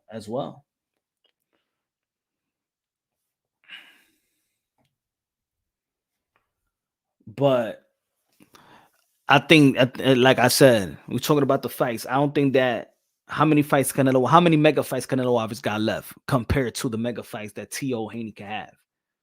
I think that Devin Haney, Teofimo Lopez, because the names that surround them, they could very well take over and be the spearhead in the sport of boxing. Again, T.O. Ryan, mega. T.O. Haney, mega. T.O. versus Tank, mega. A T.O. Shakur, mega. Like, these are high profile, high lucrative fights and legacy fights. Canelo Alvarez, David Benavidez. Look, if David Benavidez moves up, yeah, he could get the Bivol fight. Maybe the winner of Bivol and Beterbiev. See, that's what I'm saying. If I was David Benavidez, I would have just went up there, man. Because then you fight the 30. Look, Bivol gonna fight Beterbiev. Beterbiev is gonna turn 39 years old. David Benavidez should have, if he knew that he was not gonna get Canelo Alvarez anytime soon, I should have moved up. If Canelo Alvarez is already tampering with light heavyweight, why not move up and get yourself situated in that division in which eventually Canelo Alvarez may go, or maybe end his career? Because if Canelo, now it would have been better. Now it would have been better if David Benavidez would have moved up to the 100 and to the 175 to the light heavyweight, beat Bivol and beat Beterbiev, become undisputed. And then we'll have the undisputed versus undisputed with Canelo Alvarez and David Benavidez. Like, David Benavidez could have had this situated even better in the way that his accomplishment would have shamed Canelo Alvarez to come to the light heavyweight division and fight him. He should have fought Beterbiev when he had the chance. He should have fought Beterbiev around that time. Castle said, who do you think fights at least 3 times next year from 135 to 175? I think Teofimo Lopez is going to be fighting 3 years, because if Teofimo Lopez, his fight is going to be early February, he could have a fight in June with Subriel Matias, and the tradition of Heisman night. It's good when you fight early, like Tim Tszyu, so you can have them 3 years. So you can have the 3 fights. So I think Teo will fight 3 fights. I think I don't know if we're gonna fight 3 times. Virgil Ortiz, I think Virgil Ortiz fights 3 times. He's fighting in January, a couple of weeks from now. I could see Virgil Ortiz stepping back inside the ring, maybe in May, April. You know what I'm saying? Maybe in April or May, and then late summer or in the fall. So I could see T.O., Virgil Ortiz. Let me see. Subriel Matias is injured. He's not going to be fighting. Ryan Garcia just fought. I doubt. I mean, look, if Ryan Garcia and Devin Haney fights in March, and let's say how it goes, March, April, May, June, July, August, maybe a Ryan Garcia. I doubt it. I doubt he'll fight 3 times. Yo, Punch, who you think are the greatest athletes of all time? Let me answer this question. Then in the welterweight division, we know that Boots don't fight a lot. So I don't know in the welterweight division. Conor Ben, I don't know. if he's gonna be licensed out there to just fight anytime he wants. David Benavidez is only gonna be fighting 2 times. I don't know. I think Tim Zhu could do it again. Yo, Punch, who you think is the greatest athlete of all time? Athlete or fighter? Athlete? Man. Deion Sanders. The greatest athlete of all time. I think Deion Sanders. Michael Jordan. I know Michael Jordan played both sports, but Deion Sanders. Bo Jackson.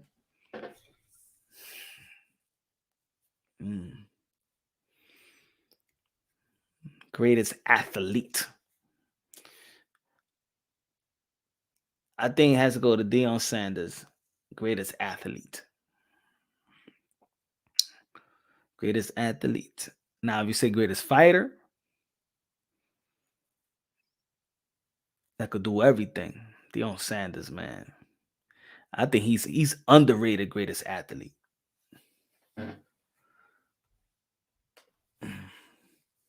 I think Benny just knows eventually Canelo must fight him, because if he starts dropping belts, it's going to look really, really bad. Then he moves up, win or lose to Canelo for crack at undisputed at 175. I mean, I think at this point, I think David Benavidez got Canelo Alvarez where he wanted. Look, y'all doing business with the same people.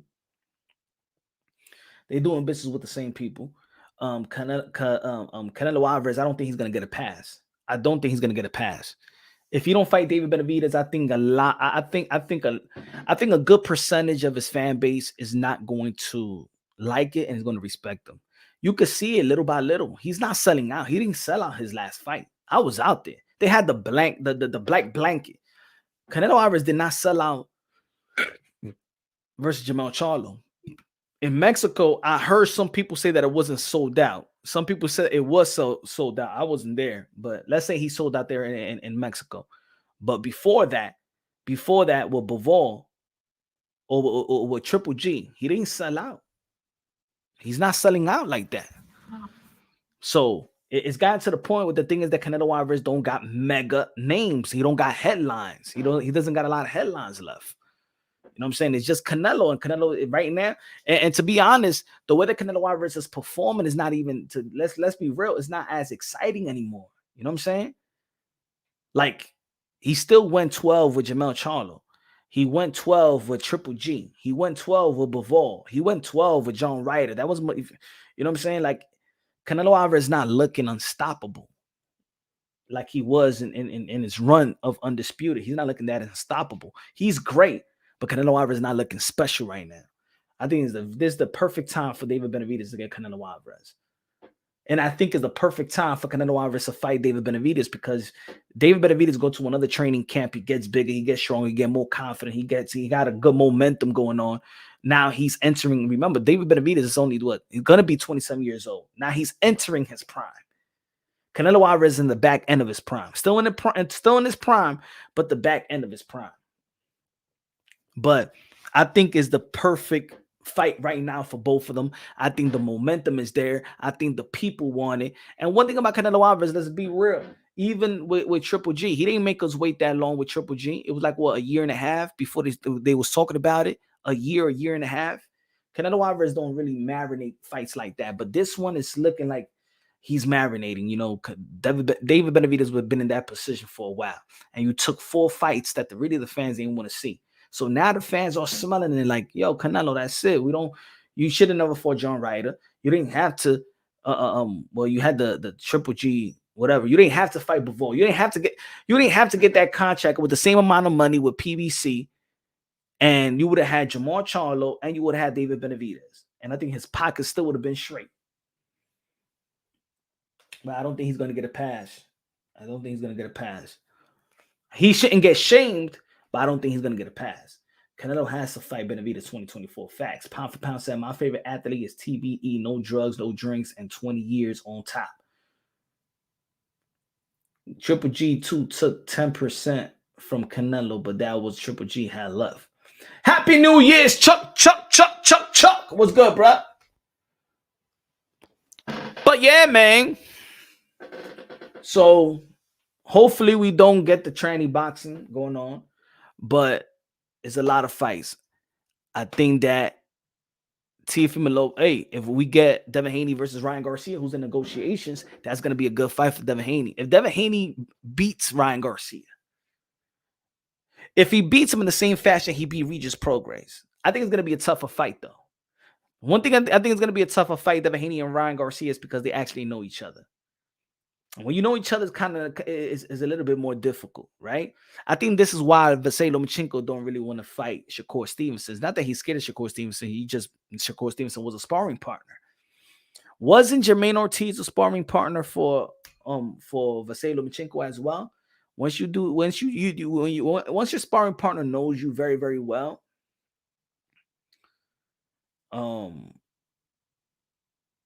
eventually is a harder fight because he knows you.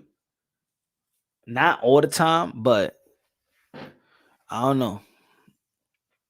If Devin Haney beats Ryan Garcia, Devin Haney got great momentum. You telling me Lomachenko Regis Prograis than Ryan Garcia?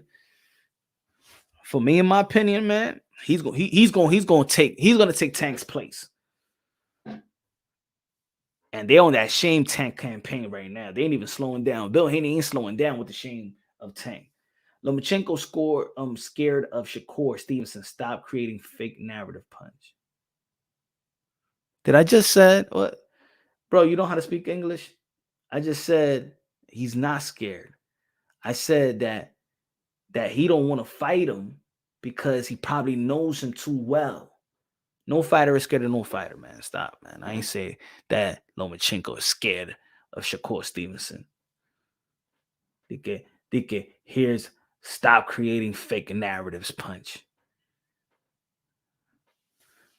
I said fighting your sparring partner is more difficult. Is more difficult. Maybe that's why he's reluctant not to fight him now.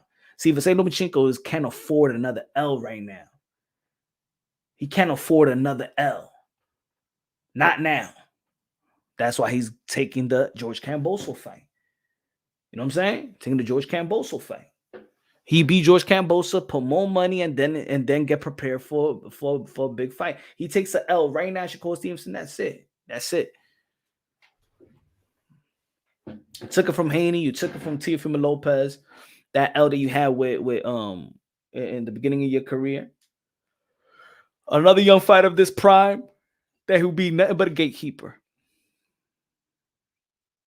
He'll be nothing but a gatekeeper now. Not now. I think with one more loss, he'll be a gatekeeper. But I'm not even giving Vasily Lomachenko the gatekeeper tag yet. But if he loses to Shakur Stevenson, he'd be a gatekeeper. Stevenson boring. Nobody wants to fight boring fighters. I think his last fight was boring, but the last 4 fights wasn't boring.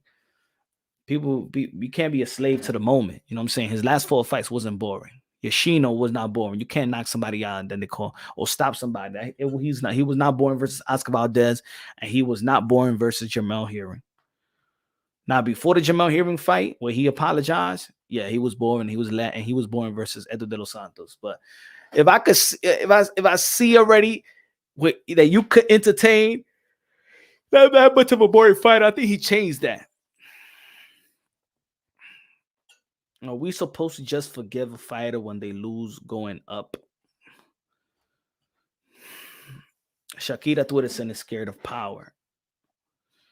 Haney versus Loma, 7-5 Loma. I did have Loma beating Haney, scoring it, but if we really pay attention to the fight, that he like people like boxing people. I don't like to use this analogy, but people like to throw this analogy at me. Did Lomachenko took it from a champion? Did Lomachenko took it from a champion? I think so. Oh, I'm sorry. I don't think so. I think scoring wise, yes, I have to say Lomachenko, but I felt like Lomachenko he wanted it better than Haney. I ain't say that Haney wanted it better than Loma. I just didn't feel like he took it from Devin Haney though. Loma won. I had Loma winning, but I did enough film study, even in the last round, that Haney came along. I felt like Lomachenko just didn't go all out. Loma clearly won that fight. I had Loma winning. I even said my scorecard was 116, 112. Still is. I felt like Lomachenko beat Devin Haney. I'm not saying he did it. I'm saying though that the saying of taking it from a champion, did he take it from Devin Haney? I think it was a close fight. I think a lot of the rounds was close as well. I still like Shakur, but I don't respect him as much as I did before. Loma clearly won that fight. Would be more liked fighter, high Hall of Famer. Would he be more liked? I think Lomachenko is man. I think he's liked. I think that there's certain fan bases that don't, you know how it is. Guess so. This community is tribal. So, I think that there's other fan base that don't. The Devin Haney fan base and the Tank fan base don't appreciate Lomachenko. These are good amount of fans don't appreciate Lomachenko. So I think it's like the fan bases, but I think that Lomachenko get a lot of respect from pugilists, pundits, trainers, fighters. You know what I'm saying? Look at Roy Jones Jr. the other day said that Lomachenko was still top. He said top 3, top 4, top 5 on his pound for pound list. Teddy Atlas still have Vasily Lomachenko on the new pound for pound that ESPN came out with. Teddy Atlas still has Lomachenko pound for pound. Look, Teddy Atlas still has Vasily Lomachenko. This is Teddy Atlas' new pound for pound list. Crawford number 1, number 2 Inoue, number 3 Bivol, number 4 Usyk, number 5 Haney, number 6 Gervonta Tank Davis, number 7 Vasily Lomachenko. Teddy Atlas never takes Lomachenko on his pound for pound list. Number 8 Beterbiev, number 9 Canelo Alvarez, number 10 Fury. Teddy Atlas has Lomachenko number 7 and Canelo Alvarez number 9.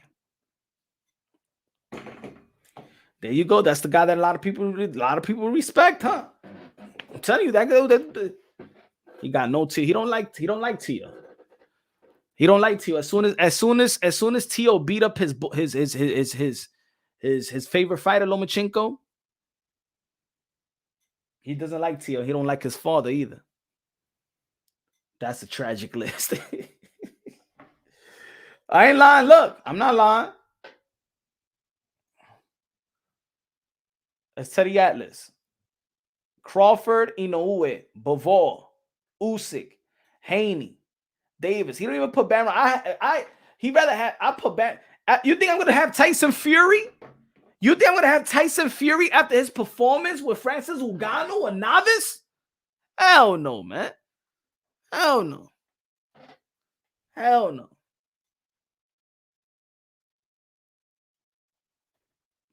But you know what I said? But Diaz, you know what I said a long time ago?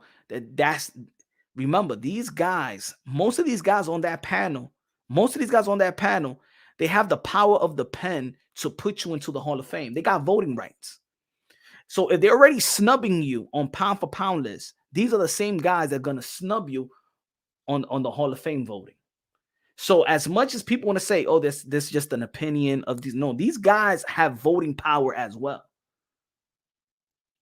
If you look at the list, most of the writers got voting power and voting people to the Hall of Fame. You got Tyson Fury. You don't even got Bam Rodriguez. You don't got Teofimo Lopez after beating Josh Taylor. Come on, man. Bam Rodriguez, 2-division world champion, Quadra Riverside, Sonny Edwards. You don't got. And this is the new. This is just a couple of days ago. You got to watch out with these pounds. Look, most pound for pound lists that we see on YouTube and stuff like that, yeah, it's just a bunch of opinions. But these guys that have voting powers, we got to watch out for these guys.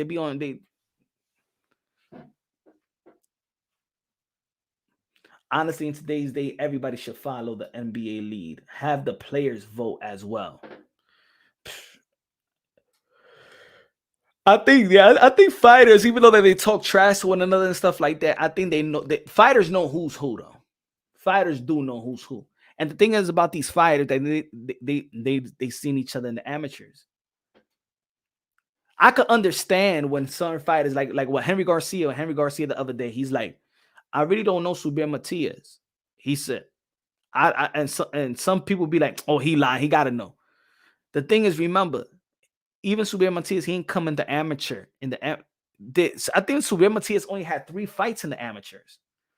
So nobody got to know Subriel Matias. These fighters, all these guys know each other very, very well. Like Teo knows Haney. Haney knows Teo. Haney knows Ryan. Jermaine Ortiz knows Teo. Teo beat Jermaine Ortiz in the amateurs. Shakur knows all these guys, because they're in the amateur.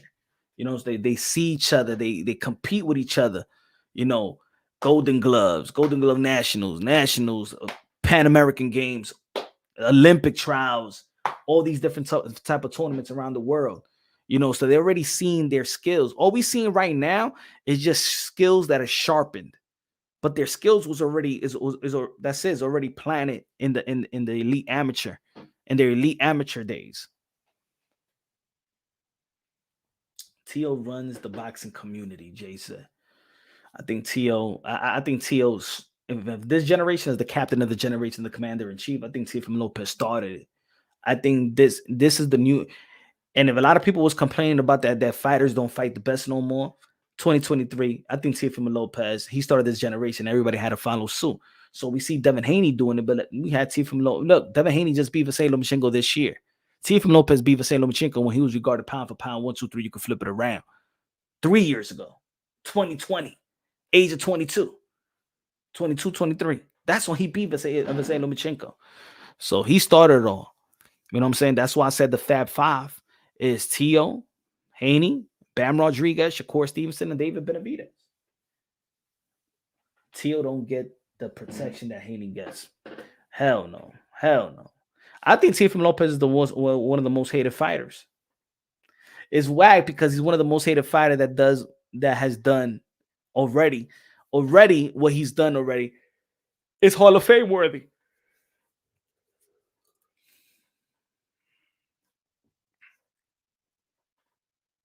It's Hall of Fame worthy already.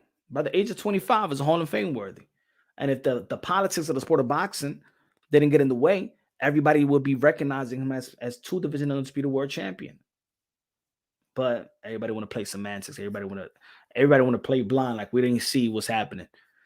From his own damn promotion company and the network too. Yeah, facts. I don't get how people actually downplay him. It's crazy. By his own promotional company. Remember what they said Vasily Lomachenko versus versus Teofimo Lopez undisputed, and then Vasily Lomachenko was fighting. They was running the same press with Devin Haney and Lomachenko, but then when it was Teofimo Lopez versus Josh Taylor, they said Teofimo Lopez, former unified champion, versus Josh Taylor, former undisputed world champion. They played him right there on the press release. They played Teo. The same company played Teo. They wasn't supposed to give Kambosos that win for real. Like Teo was rising ridiculously. I went to the fight. I think it was a tough fight for Teofimo Lopez, but I didn't think that George Kambosos got the victory. I actually gave that one a draw. You know what I'm saying? I actually gave that one a draw. I didn't give that to George Kambosos. And I don't think that he took it from a champion. The same analogy that works for every other, like the same analogy everybody for years always be like, yo, Punch. Well, I think this debate is going to go on forever. Who won, Oscar De La Hoya or Trinidad, right? I think that Oscar De La Hoya actually beat Trinidad. But a lot of people, when I said that, I believe that Oscar De La Hoya beat Trinidad, everybody was like, but he took his foot off the gas. Yo, Trinidad won the championship rounds. For years. Because I still believe that Oscar De La Hoya beat Trinidad. I still believe to this day that Oscar De La Hoya beat Trinidad. But people say, Oh, but Trinidad won the championship rounds. Let's use that same analogy y'all used on me. Well, Teofimo Lopez dropped George Kambosos in the championship rounds. He dropped them in the championship rounds. Taylor got his win. Canelo got his draw. Ward got his win. The star's supposed to get the edge out because look at Kambosos. I just feel like, remember who came out with Kambosos? Eddie Hearn came out with Kambosos. Kambosos was a network free agent. I don't think that Lou DiBella had a network. They was trying to steal George Kambosos from Lou DiBella. Lou DiBella wasn't even allowed to be in the ring.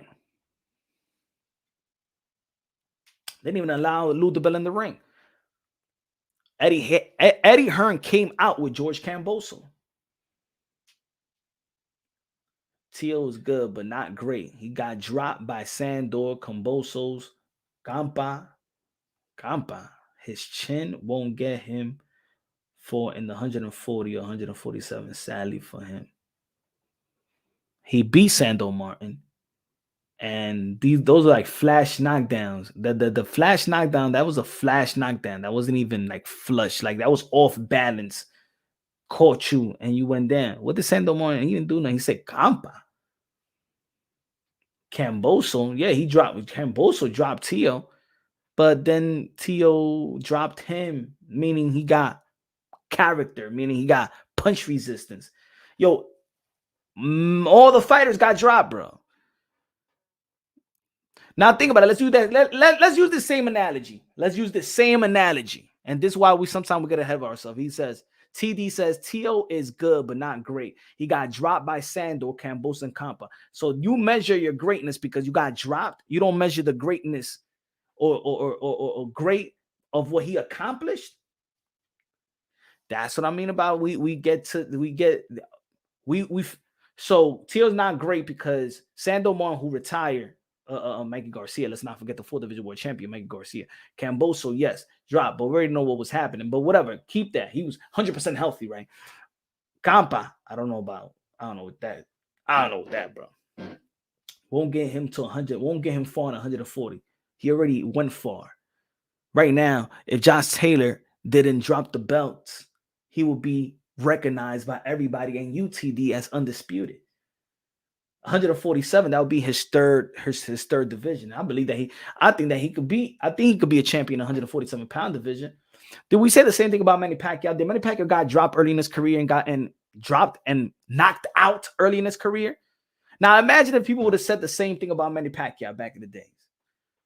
He would not make it in the super featherweight division. He would not make it in the welterweight division or lightweight division and stuff like that. Come on, man. They all got dropped, bro. We becoming bougie fans. Oh my God, he got dropped. Oh my God, he's not great now. No, oh my God, he got touched up. All right, Sandor Martin, who has less power than Pillow Fist Haney. Think about it, bro. All right, so why Lomachenko didn't drop Teofimo Lopez? Why Josh Taylor that dropped Jose Ramirez twice?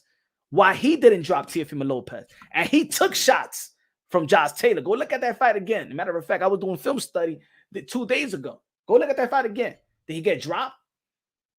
Come on, man. Stop being a slave to the moment. Oh, my God. He got dropped by Sandor. Oh, let's say he's not great. Muhammad Ali got dropped before fighting Sonny Liston twice.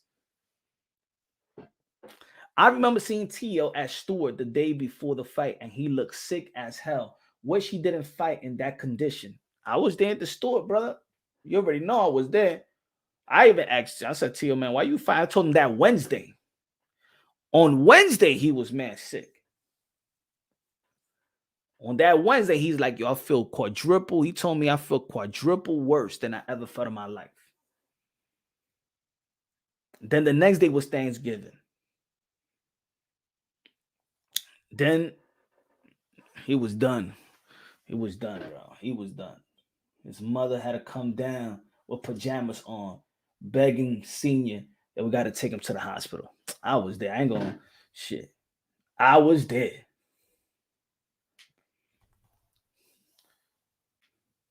So you're saying Teo is Manny Pacquiao? No, I'm not saying that Teo is Manny Pacquiao, but you would have said the same thing when Manny Pacquiao was getting laid out. You would have came with the same analogy. You would have felt stupid. That's what I'm saying. That around that time, what you saying about Teofimo Lopez, around that time, back in the days with Manny Pacquiao, you would have said the same thing you're saying now. You would have felt stupid. That's what I'm saying. So you're saying don't disrespect Manny. No, I'm saying don't disrespect your own analogy. You know what I'm saying? Stop being a slave to the moment. You're saying that he's not great because he got dropped by Cam. Did he get dropped by Josh Taylor to become a lineal champion? Did he got dropped by Vasily Lomachenko? No. So why are you staying stuck on what happened with the flash knockdown of Sando Martin in the second round? Why are you staying stuck on that? Come on, you got to have more intelligence than that. Oh, he's not going to be great because he got dropped by Cambosa.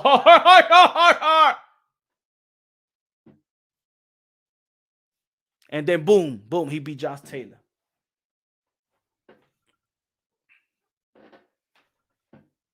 Now let me hear an excuse of Josh Taylor. But Josh Taylor, you know what I'm saying? Look how he performed Jack Catterall. That's what we're gonna say next, probably. Come on, man. Let's stop being my man. We being bougie fans out here. Man, bougie, he got dropped. He's never gonna be great. Oh my god, he got dropped. He's never gonna be great. Come on, man. Keith Thurman got dropped in his second. Man, Marquez got dropped early in his career.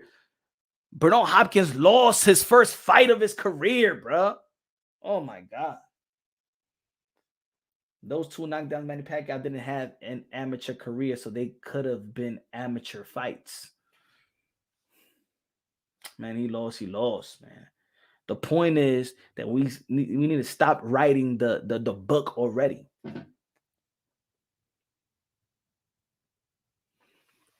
We need to stop writing the book. But that's what I mean. We don't keep the same energy. So Triple X, cool. All right. Manny Pacquiao was having Manny Pacquiao. He built himself in the pros. Same way Deontay Wilder, but Deontay Wilder was always being criticized of how he was being moved. He walked into a gym at the age of 21. Look what he accomplished, but people still diss him. In the end of the day, being dropped, taking L, that's nothing. That's nothing, especially early in your career. What those guys overcome, what those guys achieve. You know what I'm saying? Character. How does a fighter react when he does get dropped? I'm going to give you an example. This is the difference between Naoya Inoue and a Kell Brook. When Kell Brook had his orbital bone eye broken, he took a knee, right? Ugas didn't take a knee. He wanted to keep on fighting. Inoue didn't take a knee. He wanted to keep on fighting and beat No Nito Donaire. Danny Dubois took a knee and couldn't go on. It's different type of caliber of fighters and different kind of character and spirit. There's certain fighters, man, that get dropped. Oscar De La Hoya got dropped early in his career. You know what I'm saying? How did he come? Hey, yo, I'm going to say it like this. Ryan Garcia got dropped early in his career. Got dropped versus Luke Campbell. What he did to Luke Campbell doesn't matter, man. This is boxing. I'd rather him get dropped than get a gift decision like Haney. When a fighter get knocked down, they think it's the end of the world. That's what fans like. I don't. But the thing, you know what it is? Assassin. How people stay stuck on a Sando Martin fight, or how do people stay stuck on a Sando Martin fight and a Cambosa fight when they just witnessed what this man did to Josh Taylor? He said Matias will punish Teo. Man, you never seen Matias even fight an elite fighter, bro. Tell me, who did Matias fight? I'm willing to bet anything. No, you're not willing to bet anything. You're not willing to bet your life. Stop it. Tell me an elite fighter Matias fight for that got you, oh my God. Oh my God, he's gonna punish these elite fighters. Who? You don't even know. I'm giving you time. Go Google, because you don't know. Google TD. TD Google. Who did he beat? Who did Matias beat? Come on, give me the great names. Give me one great name. Give me one elite fighter that got, oh my God. Yo, when Matias gets his hands on Teo, it's gonna be over. Oh my God. Even George Cambosa fought better fighter than Matias. He fought Mickey Bay. He beat Lee Selby. Who the hell does Matias even beat? Tell me.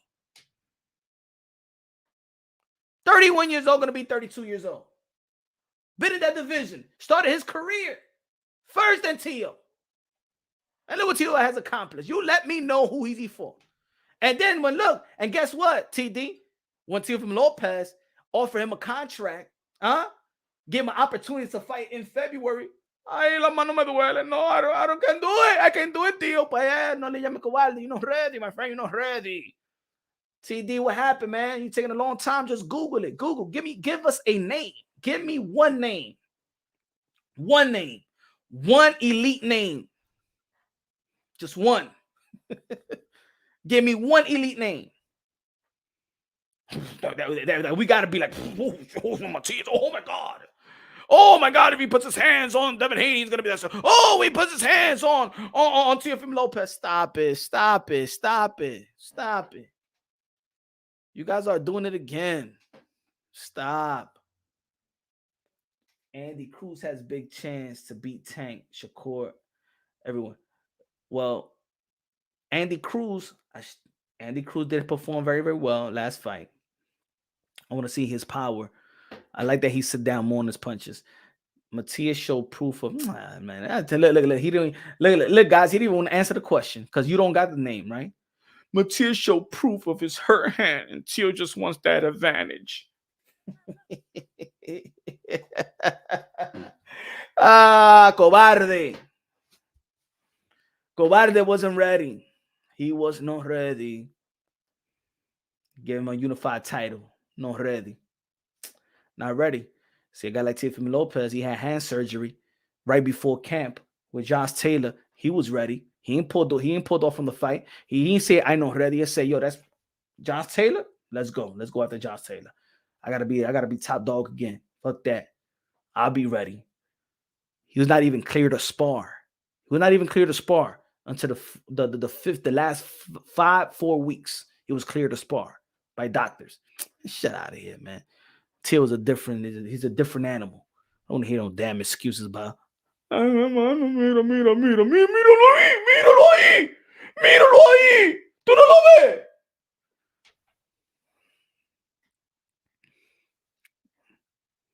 His own trainer said, what did his trainer said on Mill City Boxing? What did his trainer say? His trainer said that he's going to be on something and he will not be able to move his fingers. All right? For 2 months. Ese tigre se está haciendo la paja, mimita, ahora me. Ese tigre se está haciendo la paja. Sorry, my friends. Sorry, my people. Sorry, my friends. You know what I'm saying? We tone it down. We tone it down. I know ready. I know ready. I know ready. I know ready. I know ready. I know ready. I know ready. I know ready. A pelear con Teofimo. A pelear con Teofimo. ¿Por qué? La mano, la izquierda. ¿Qué mano la derecha? ¿Qué mano la izquierda? ¿Qué mano la derecha? I know ready.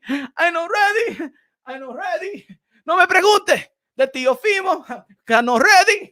I know ready. Ese tigre es un pelagato.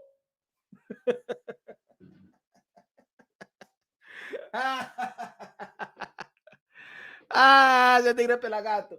Give me a name, TD. Está hablando mierda. Give me a name. Give me a name.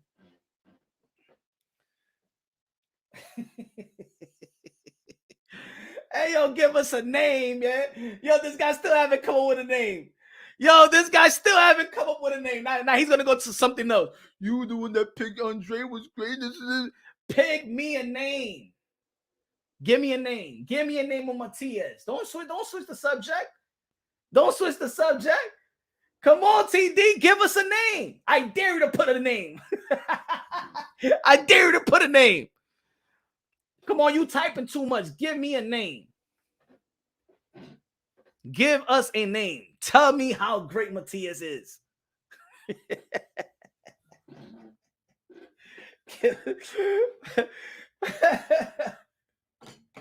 He said, "Nada, Andre, stuff punches violent." Let's go, boo boo. Let's go, boo boo. I guess so.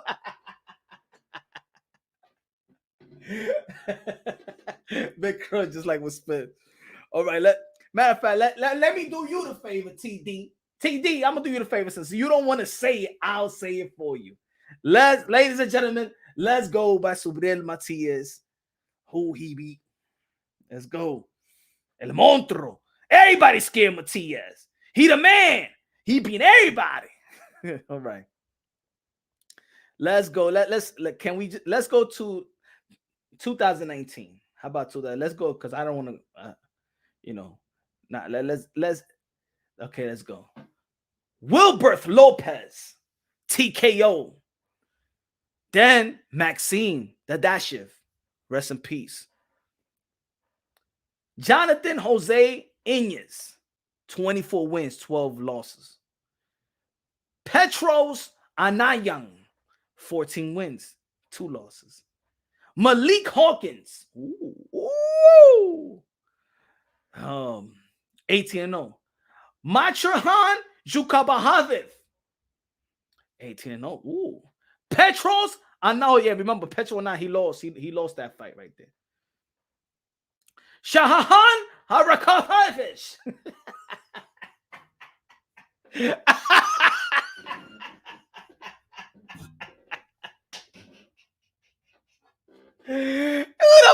Who are these people, man?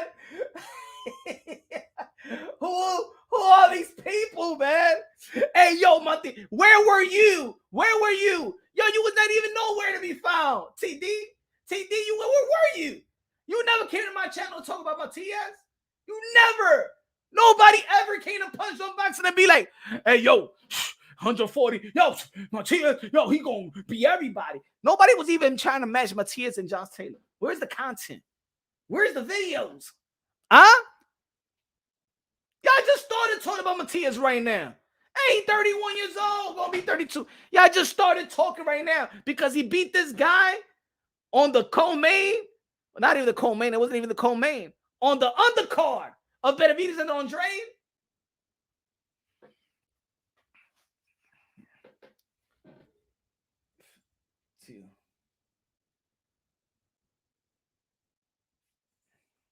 Shit, Sandomar. We know who Sandomar. Sandomar at least retired Mikey Garcia, bro. He beat Mikey Garcia. He said Martin retired Garcia. Hukovich is a man. Who on the leg? He don't even want to mention the name, bro. Give me the resume, bro. Give us a resume.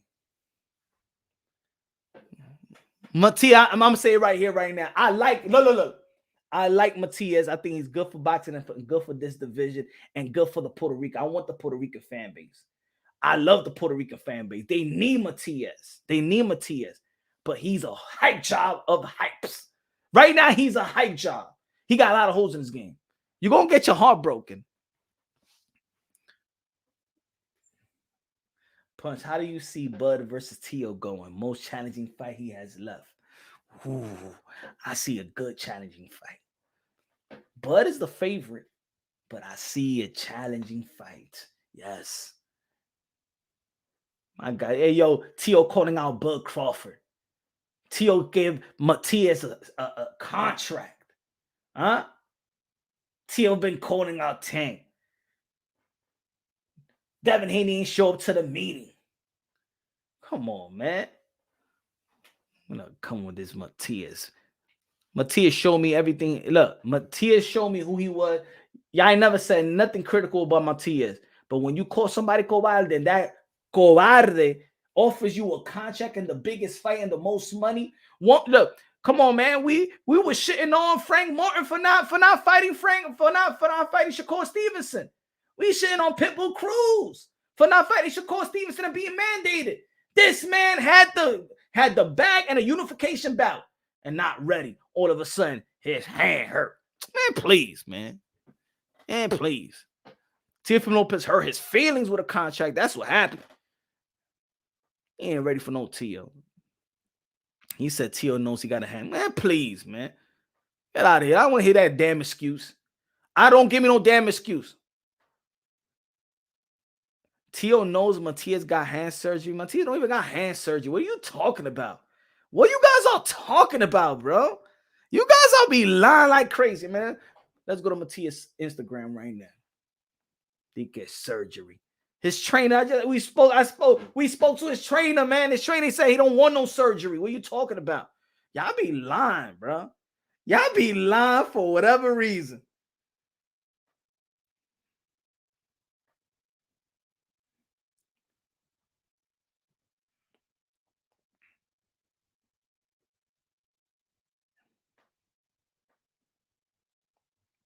Oh man, he ready to me. Look. Yeah.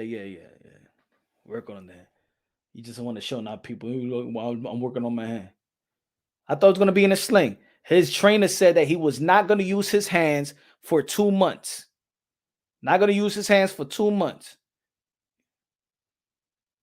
That he needs to like there. There you go. Don't worry. Don't worry. Teo got a hard head. You ain't gonna do nothing with that. Oh, get out of here. Punch, you ever got in your white bag and watched the ball drop? I only did once. And I said never again. You know what it is? You know what it is, Castle? I'm from New York, so it's like you do it one time, but that time it was one of the coldest. I think it was 13 degrees.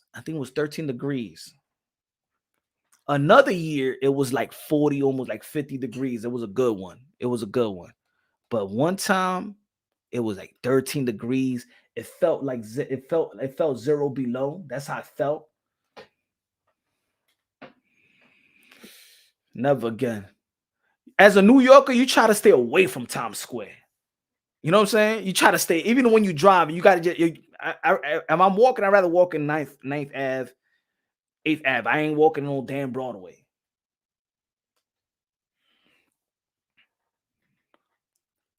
You could be in 50th Street and you be like, yo, I want to go to a spot in 39th Street and it's going to take you 40 minutes.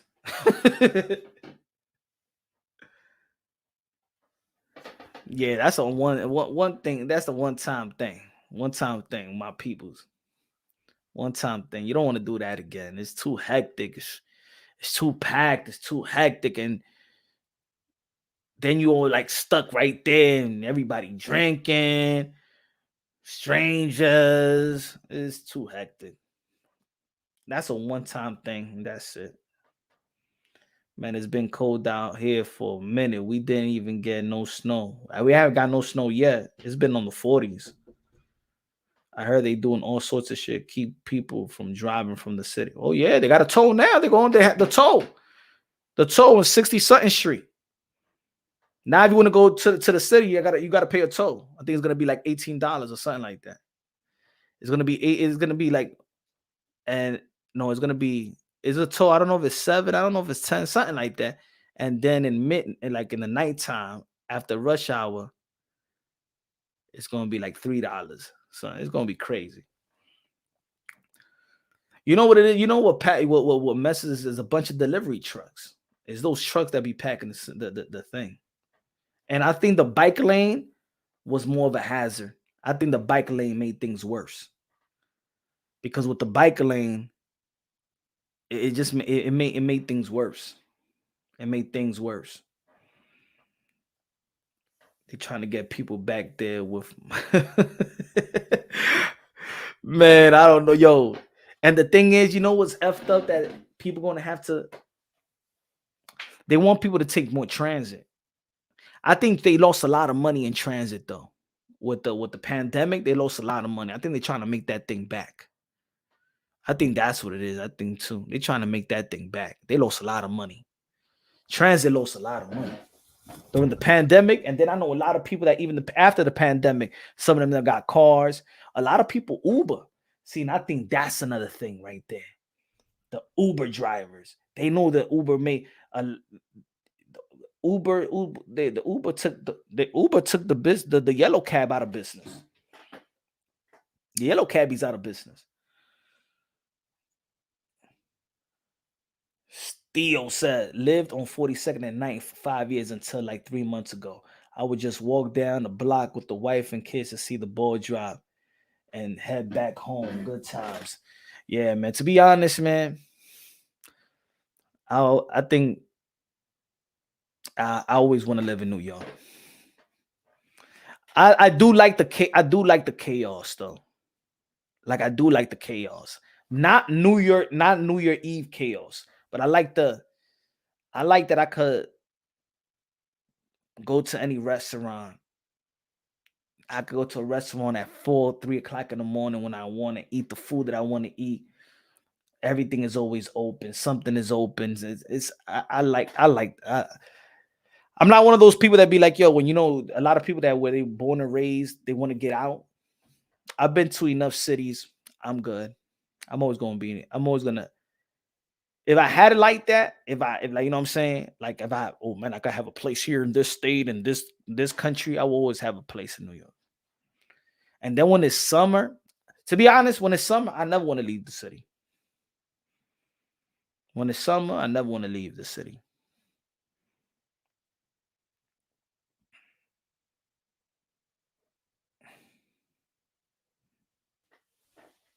Bumping around and get, he said, yeah, I don't really know, but you seem to be a people's person. They have no issue bumping around and get. Hey, man, I have a good hey yo, okay, so come out here, man. We're gonna have a good time. We're gonna have good times.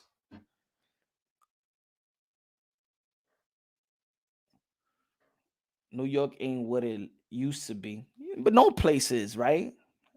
I think it's like this type of TV. It's not necessarily New York. I don't think no place is what it used to be. And then we all grow. So we don't see the same thing. Like I know the drugs ain't the same. The distribution of how people sell drugs ain't the same. Is there's different hustle. The music changed. So the music changed how people party. Back in the days, everybody was dancing. Nobody dance no more. Everybody is a high class stalker. Everybody on their phone. Either they on their phone smoking hookah, girl dancing with another. Like, yo, I remember when, back in the days that we used to have even slow jam, man. Slow jam. And the ladies used to love dancing. Nobody dance no more. Now, if you see somebody dancing, you look like a fool. In the club, if you dancing, you're gonna be like, yo, that dude's on coke. Because nobody's dancing anymore. Nobody dance. So everybody just looking at each other, looking at their phone, looking at each other, looking at their phone. Everybody, yo, it's whack watching people looking at TikTok reels in the club on the lounge. You looking at Instagram and just scrolling after reels. Well, who does that? And I think the music changed. The music changed. The you know what I'm saying? The men and women having a good time out change. That's why now I'm a bar guy. I like going to the bar because now people do the same thing in the club what they do in the bar. I have more fun in the bar now. It's, not everybody, you go to the club, especially if you go into them hip hop, them hip hop joints and stuff like that. Everybody think they rappers. Going out now is making a fashion statement. You know what I'm saying? Making a fashion statement. Everybody doing for the photo op. Everybody going out for photo ops. They ain't even going out having a good time. Nobody's really having a good time. I like to dance, man. I like to dance. I like to go out. I'm going to dance, bro. I'm going to dance.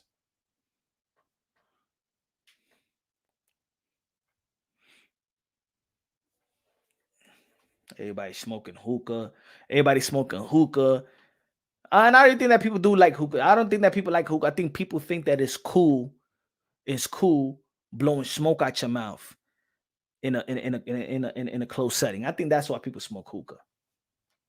Like I like sometimes I order a hookah, but not because I want to smoke hookah. I just don't want to keep on drinking.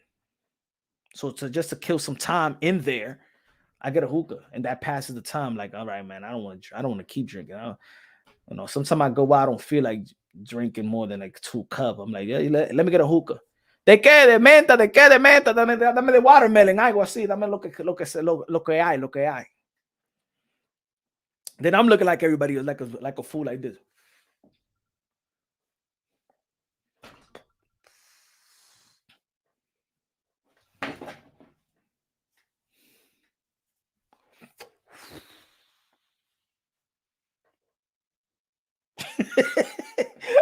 That's the hey yo, that's the scene right now. That's the scene. No lie, that's the scene right now. Is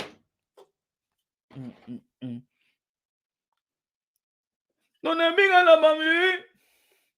Oh no no no no no.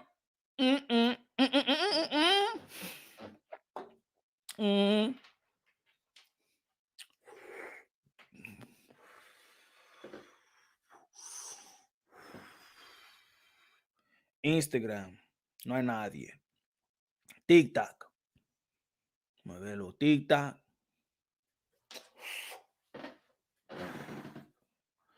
That's the club scene. That's it. Nobody dance. Nobody wanna nothing.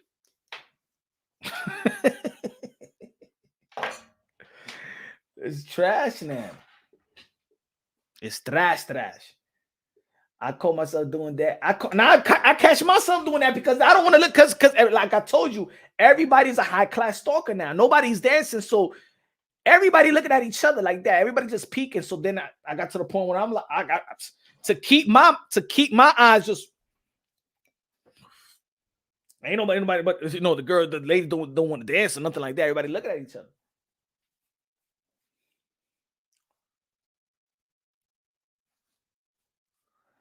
I'm saying it's trash now. Happy New Year, mi hermano. Happy New Year.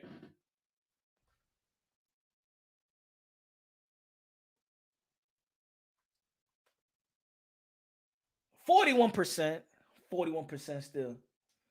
Nah, it's terrible. That's why, to be honest, now I go to them spots, them little old school spots.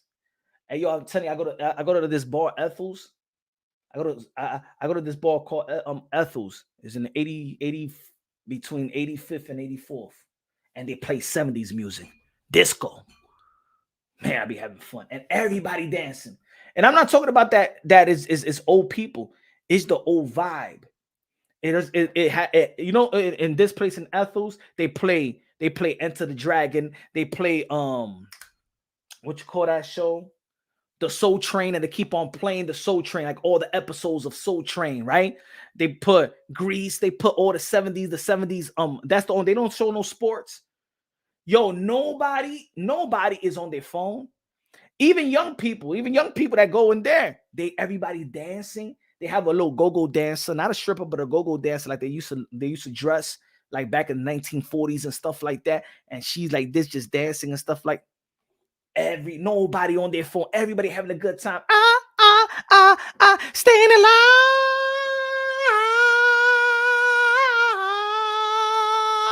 I like it, la cocaína.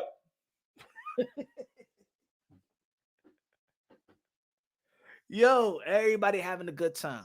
That's my spot. That's one of my spots. I'm like, go happy hour and have a good time.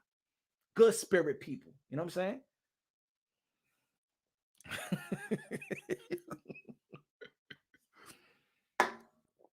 Yo.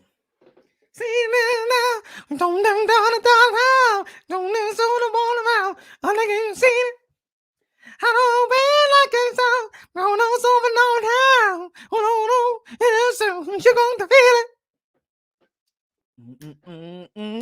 it. To the night, things of my heart and my soul.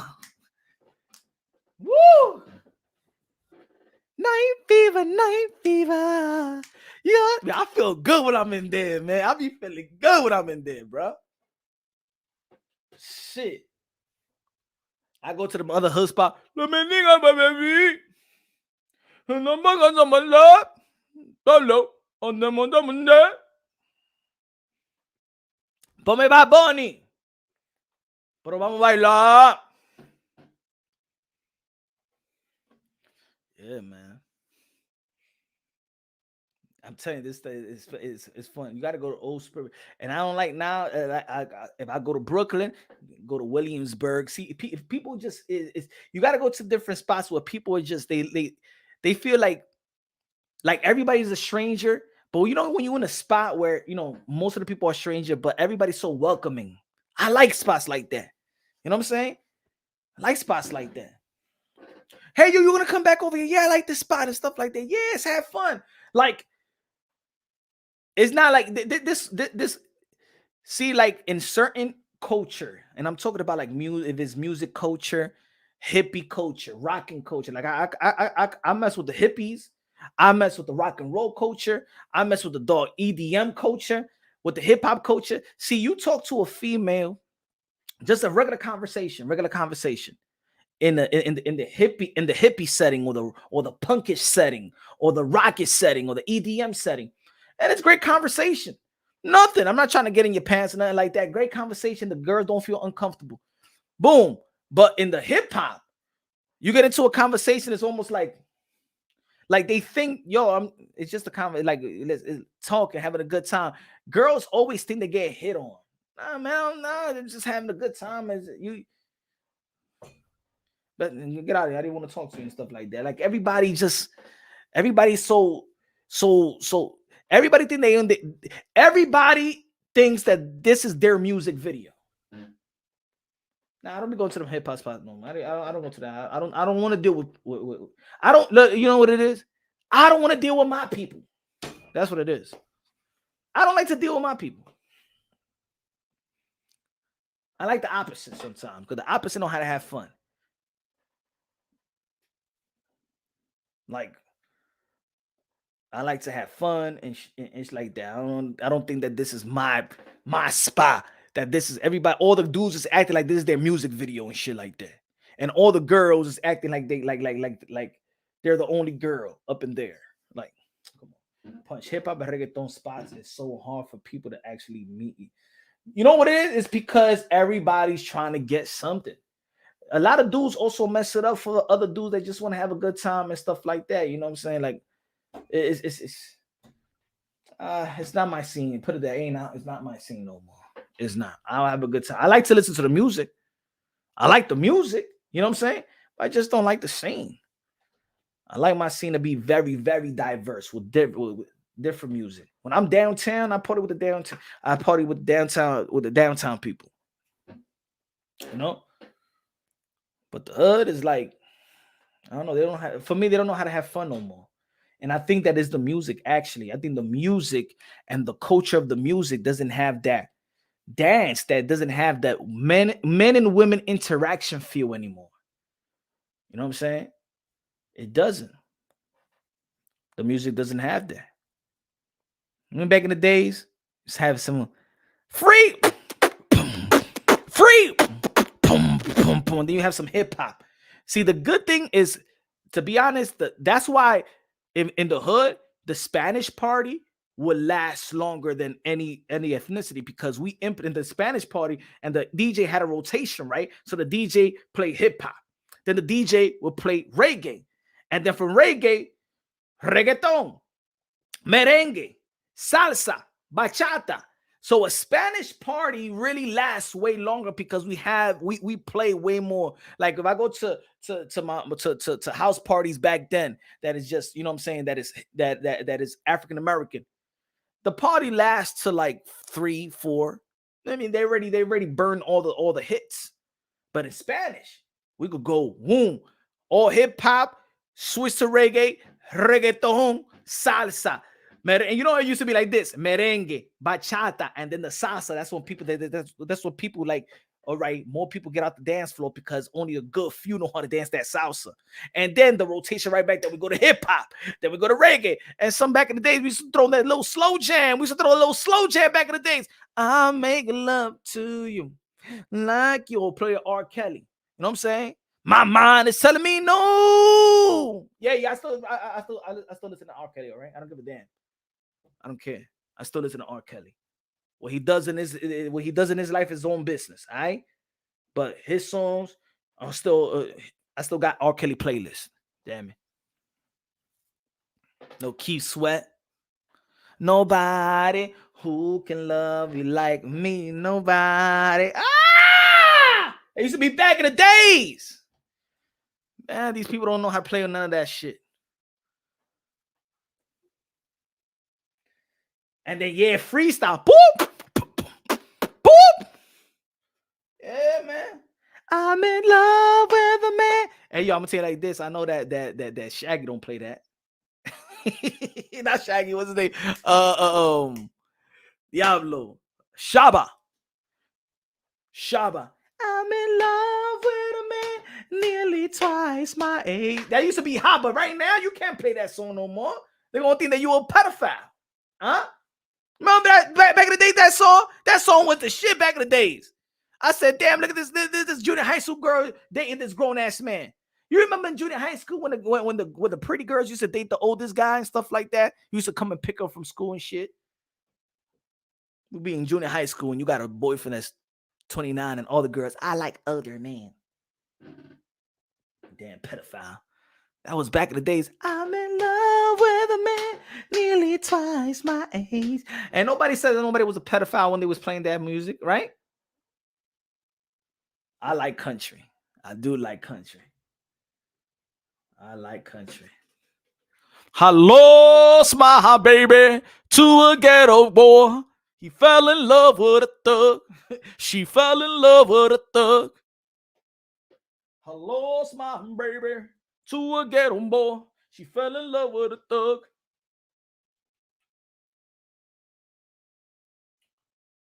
Depends on what kind of country you're listening to. I like country. Country is real though. Like country is real. Got some good songs. Got some good deep songs. There was this song I remember I was driving to South Carolina. And I was going through the station and they only had country stations, right? And then this was a song I said, man, I forgot all the words, but he's like, I'd rather be homeless than to be home with you. I said, I like this song. Like he was talking in the song, he was actually talking man shit about his girl, whatever like that. But that was like the chorus. He said, I'd rather be homeless than to be home with you. I'd rather be homeless. He said that he hated his chick. Basically, he'd rather be homeless than to be home with his woman.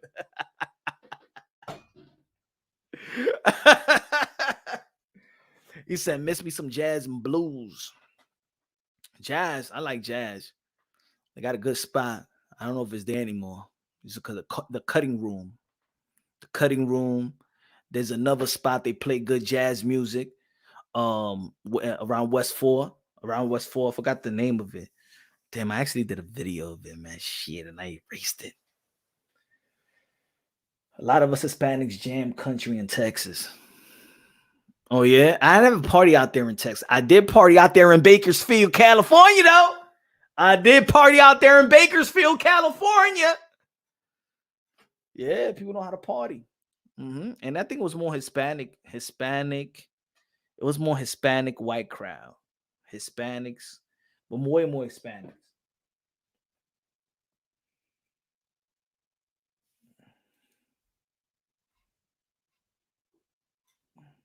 Rather be homeless than to be home with you.